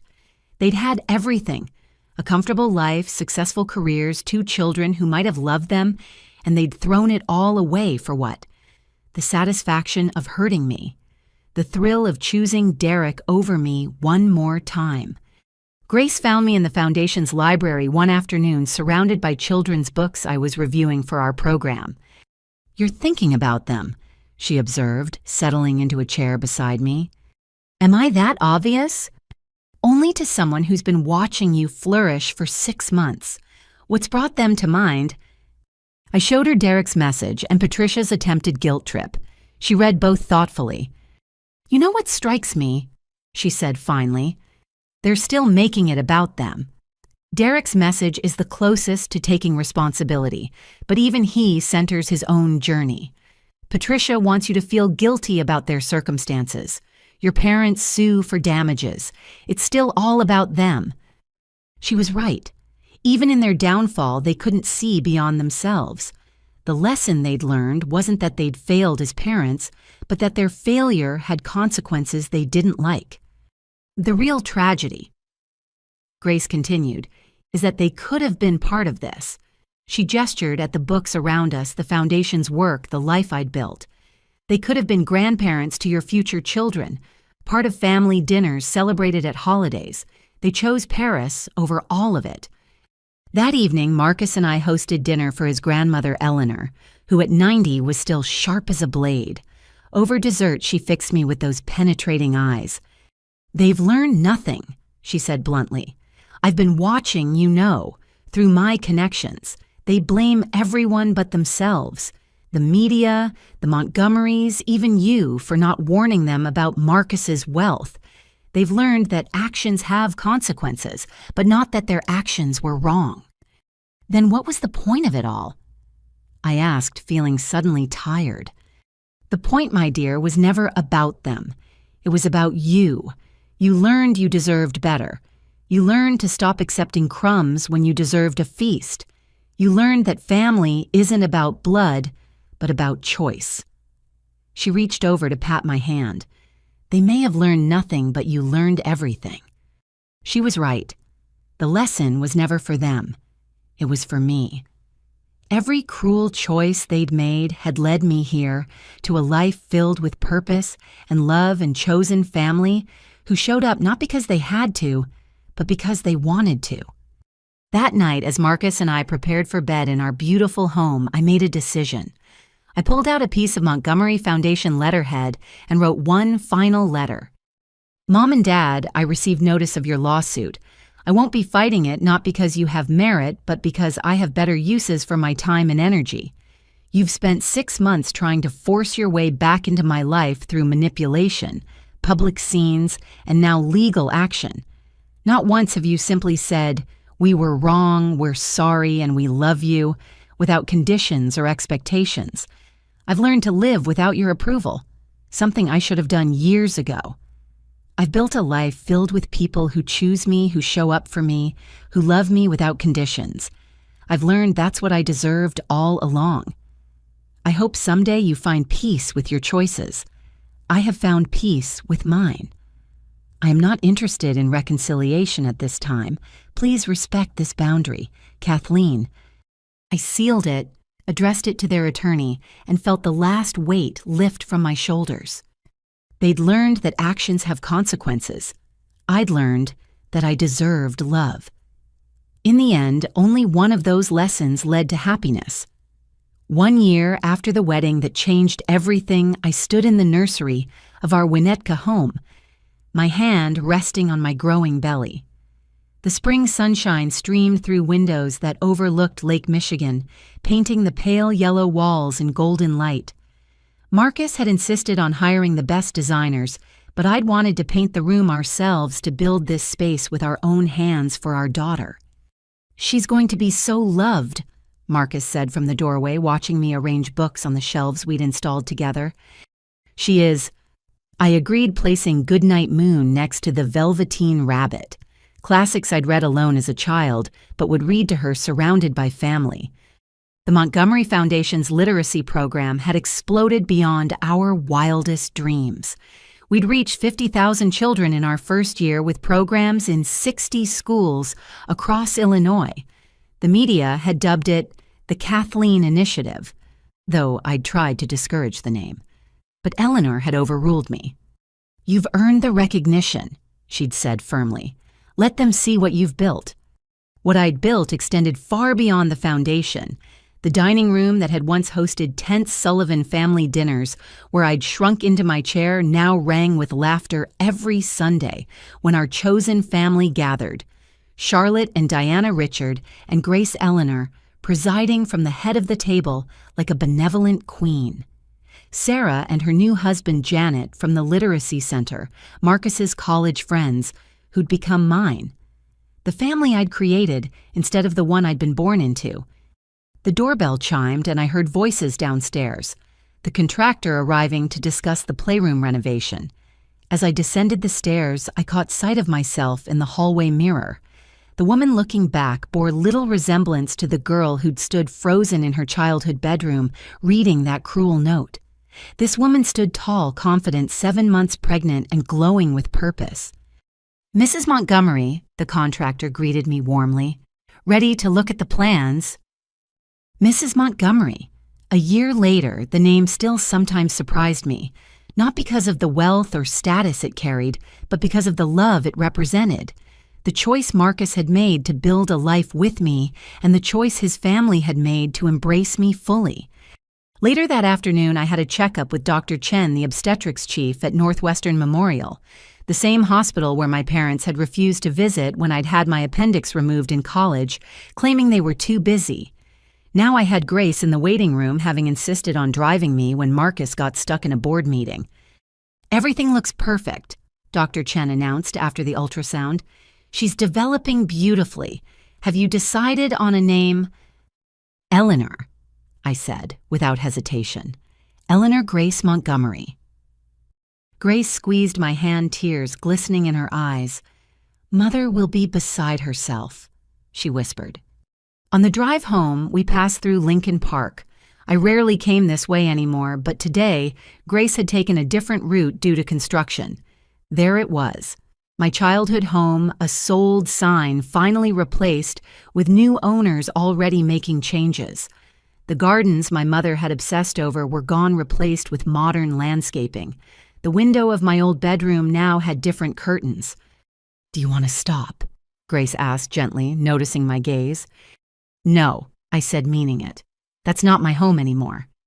But as we drove past, I saw her. My mother waiting at the bus stop 2 blocks from the house she'd once owned. She looked older, grayer, dressed in the polyester uniform of the department store where she now worked. Our eyes met for just a moment through the tinted windows. Did she recognize the car? Did she know it was me? I'll never know because Grace didn't slow down and I didn't ask her to. My mother turned away first, checking her phone for the bus schedule. Just another stranger at a bus stop living with the consequences of her choices. That evening, I found myself in the nursery again, unpacking a delivery of baby clothes. Each tiny outfit felt like a promise that this little girl would never question whether she was wanted, never compete for scraps of attention, never wonder if she was enough. Marcus found me there holding a onesie that said "Daddy's Girl" with tears streaming down my face. "Hormones?" he asked gently, pulling me into his arms. "Gratitude," I corrected. "For this life, for you, for her. For everything that had to break for this to be built." He held me tighter, understanding without explanation. We'd both learned that sometimes destruction was necessary for creation. My family had to crumble for my real family to emerge. A text lit up my phone. Sarah sending pictures from her baby shower planning session with Charlotte. "This is going to be epic," she'd written, followed by approximately 1,000 heart emojis. The shower, I knew, would be everything my family had never given me. Celebration without conditions, joy without jealousy, love without limits. Eleanor was already planning to fly in her personal party planner from New York. "My first great-grandchild deserves the best," she'd declared, brooking no argument. As I scrolled through Sarah's increasingly elaborate plans, another message popped up. This one from an unknown number, but the words were unmistakable. "Kathleen, I heard about the baby. Congratulations. I hope someday she might know her grandparents. We've changed. Please consider giving us another chance. Love, Mom." I stared at the message for a long moment, waiting for the familiar ache, the pull of obligation, the guilt. But all I felt was nothing. The woman who'd sent this message was a stranger to me now. The word "mom" held no power when it came from someone who'd chosen Paris over my wedding, who'd only reached out when I had something she wanted. I blocked the number without responding. Some bridges once burned couldn't be rebuilt. Some chances once squandered didn't regenerate. Some love once withheld couldn't be retroactively applied. "Everything okay?" Marcus asked, noticing my expression. "Everything's perfect," I said, deleting the message permanently, "just taking out some trash." He kissed my forehead, then my belly. "Good. Our girl doesn't need that kind of energy in her life." Our girl, who would grow up surrounded by love, who would never question her worth, who would know from her first breath that she was chosen, wanted, celebrated, who would have grandparents in Richard and Grace, a formidable great-grandmother in Eleanor, aunts and uncles in Charlotte and Diana, and all our chosen family. The nursery was nearly complete now, waiting for its occupant. On the wall hung a framed quote I'd selected, "Family isn't always blood. It's the people in your life who want you in theirs." Looking around the room, built with love and intention, I knew our daughter would never have to learn that lesson the hard way. She'd grow up knowing it as truth, surrounded by proof that family was about choice, not chance. My new beginning wasn't just about leaving the past behind. It was about building a future so bright, so full, so loving that the past became irrelevant. A footnote in a story that had moved far beyond its painful early chapters. As baby Eleanor kicked inside me, I made her a promise. You will always be chosen. You will always be enough. You will always belong. It was the promise my parents had never made to me, but one I'd learned to make to myself. And now I could pass it on to the next generation, breaking the cycle of conditional love once and for all. This was my new beginning, not just as Kathleen Montgomery, but as a mother, a philanthropist, a woman who'd learned that sometimes the family you chooses you right back with a fierce love that makes all the pain that came before worthwhile. Outside the nursery window, Lake Michigan stretched endless and blue, full of possibility. Just like the life growing inside me, just like the future we were building one choice at a time. 2 years had passed since the wedding that transformed my life. Little Eleanor Grace Montgomery, now 6 months old, gurgled happily in my arms as we sat in the sunroom of our Winnetka home. Her eyes, Marcus's deep brown tracked the mobile spinning above us, tiny hands reaching for the stars and moons that danced just beyond her grasp. "She's got your determination," Marcus observed from the doorway, watching our daughter's focused attempts to capture the elusive toys. "And your patience," I countered as she calmly waited for the mobile to spin back within reach instead of fussing. It was a quiet Sunday morning, the kind of peaceful moment I'd never imagined possible in those dark hours after finding my parents' note. The foundation was closed for the weekend. Marcus had no board meetings, and we had nothing planned but family time. The simple luxury of it still sometimes took my breath away. Sarah burst through the front door with her usual energy, her own 3-month-old son balanced on her hip. "Sorry we're late. Someone decided to redecorate his outfit just as we were leaving." She kissed Eleanor's head, then mine. "How's my favorite goddaughter?" "Your only goddaughter," I reminded her, laughing as I passed Eleanor to her eager arms. We'd built these Sunday morning traditions carefully, deliberately. Coffee and pastries from the local bakery, babies playing on blankets spread across the floor, adults catching up on the week's events. Charlotte and Diana would arrive soon with their newly adopted twin boys. Grace and Richard were at their Florida home, but would FaceTime in later. Eleanor, the original, was spending the morning with her bridge club but had promised to stop by for lunch. "Any interesting mail this week?" Sarah asked, casually bouncing Eleanor while her son dozed in his carrier.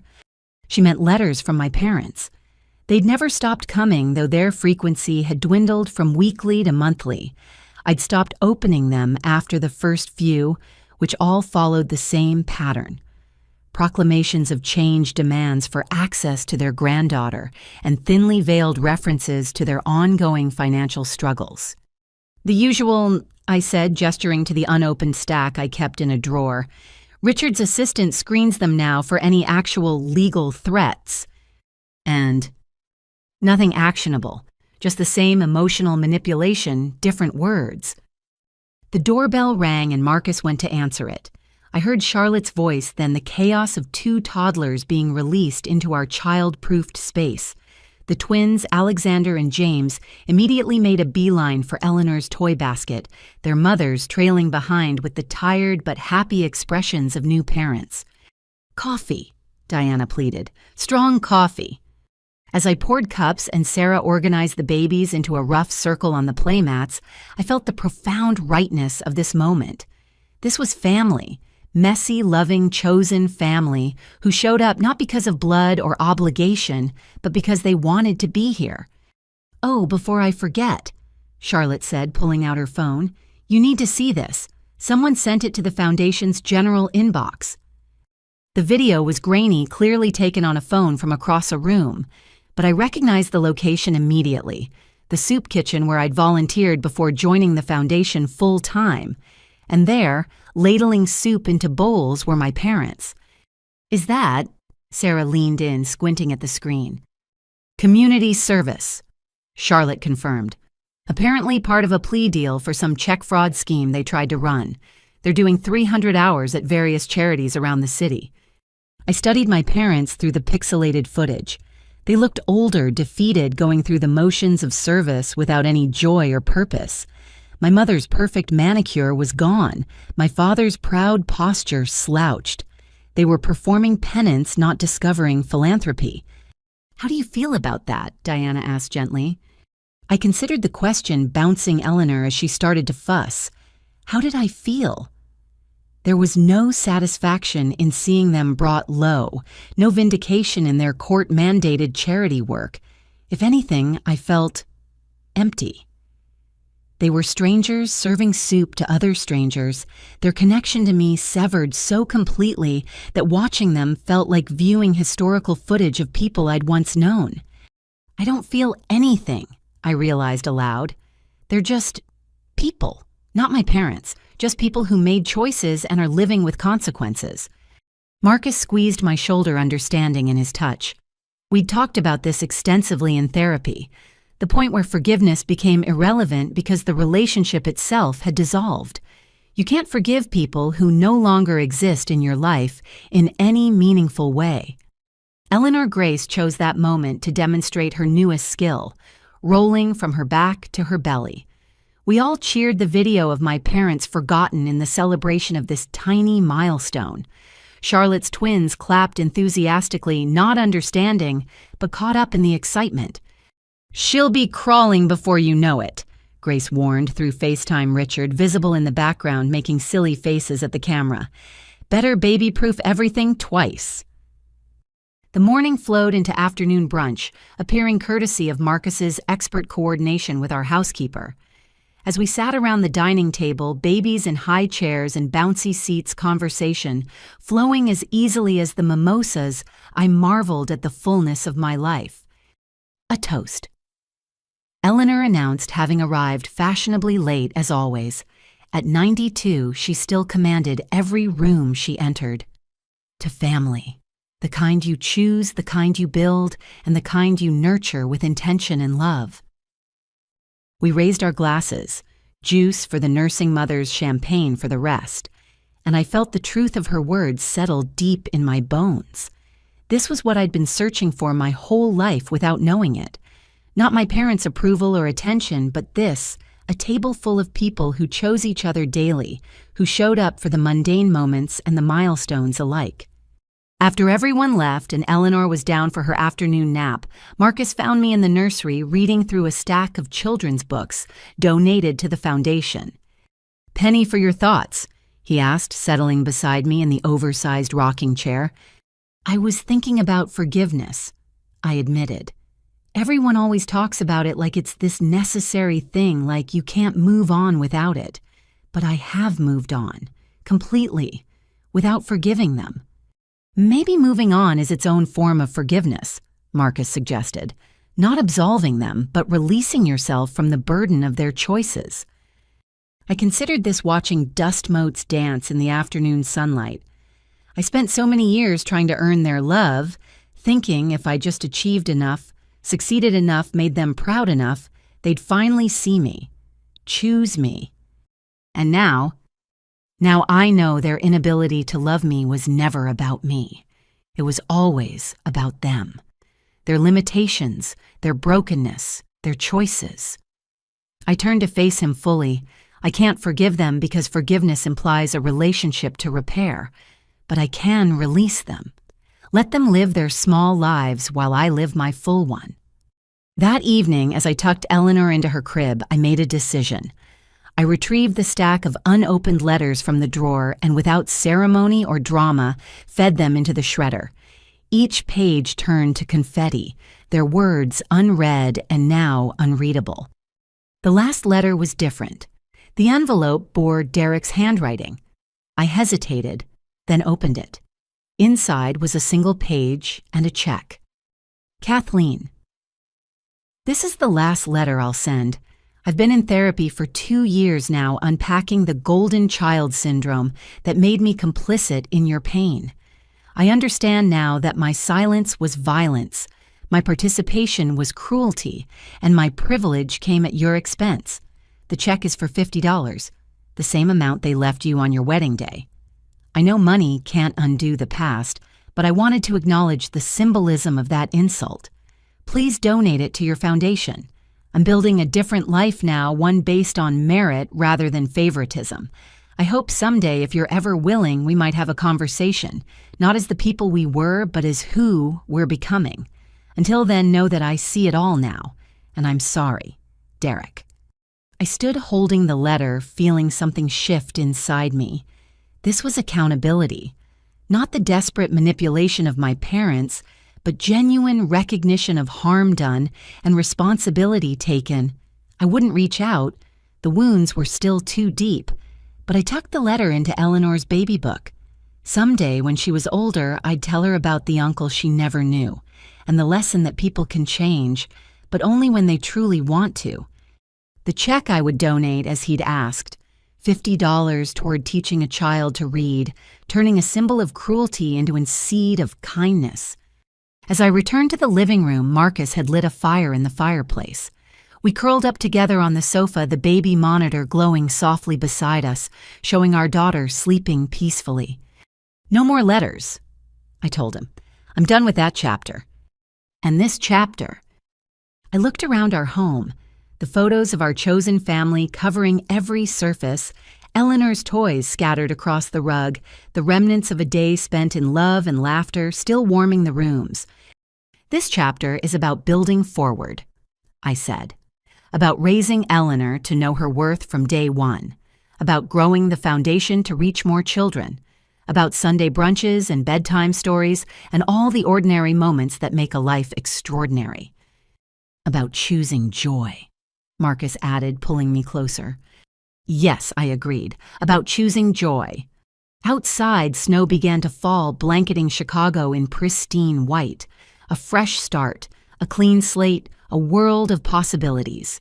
Inside, we were warm and safe and whole. A family built not on blood or obligation, but on the revolutionary act of choosing each other again and again, every single day.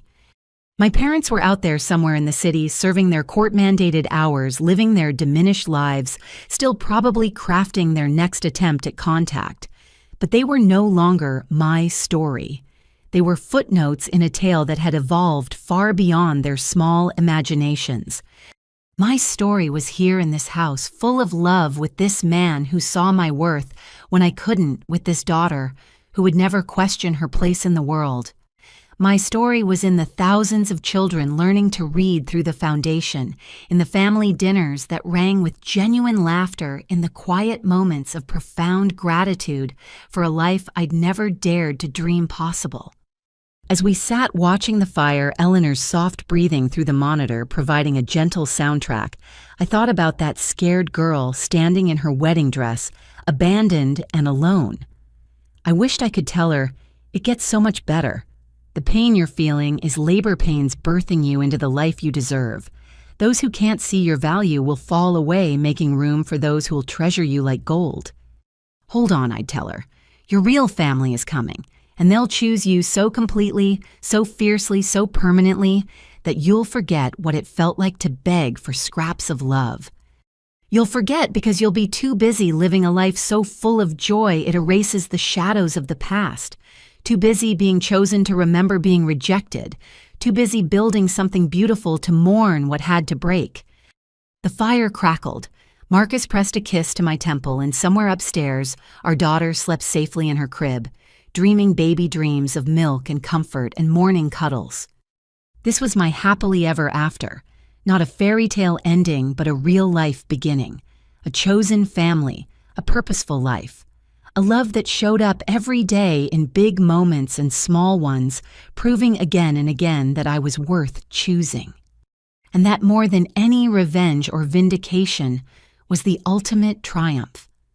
I'd built a life so beautiful that their absence wasn't a loss. It was a gift, the gift of space to become who I was meant to be, surrounded by people who celebrated that becoming. As the snow continued to fall outside our windows, I closed my eyes and made a wish, not for myself, but for anyone reading this, who's ever felt unchosen, unseen, unloved by those who should have loved them most. May you find your people. May you build your family. May you discover that the love you deserve was never theirs to give, but always yours to find. And may you choose joy again and again until it becomes so natural you forget you ever lived any other way. "What are you thinking?" Marcus whispered, noticing my smile. "Just grateful," I said simply, "for all of it, even the pain that led us here." He understood because that's what chosen family does.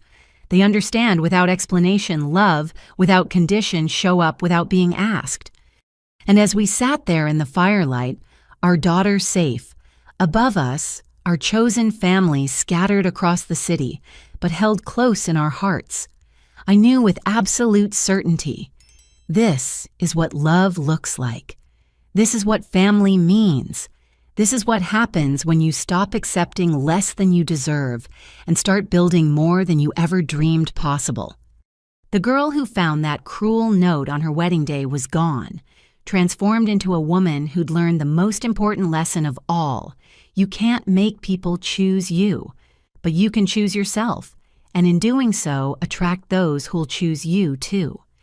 And that choice, that daily radical revolutionary act of choosing joy and love and family by intention, that's the real happily ever after. Have you ever had to choose between accepting toxic family behavior and protecting your own peace? What would you do if your family abandoned you on your most important day, only to return when they realized what they'd lost? Share your thoughts in the comments below. I'd love to hear how you've built your own chosen families and found strength in difficult moments. If this story resonated with you, please consider giving it a like and subscribing for more stories about resilience, redemption, and the families we choose. Share this with someone who needs to hear that they're worthy of being chosen, that their value doesn't depend on anyone else's ability to see it. Thank you for joining me on this journey. May you always remember that you deserve to be celebrated, not tolerated, and that sometimes the best families are the ones we build ourselves, one choice at a time. With love and gratitude, Kathleen.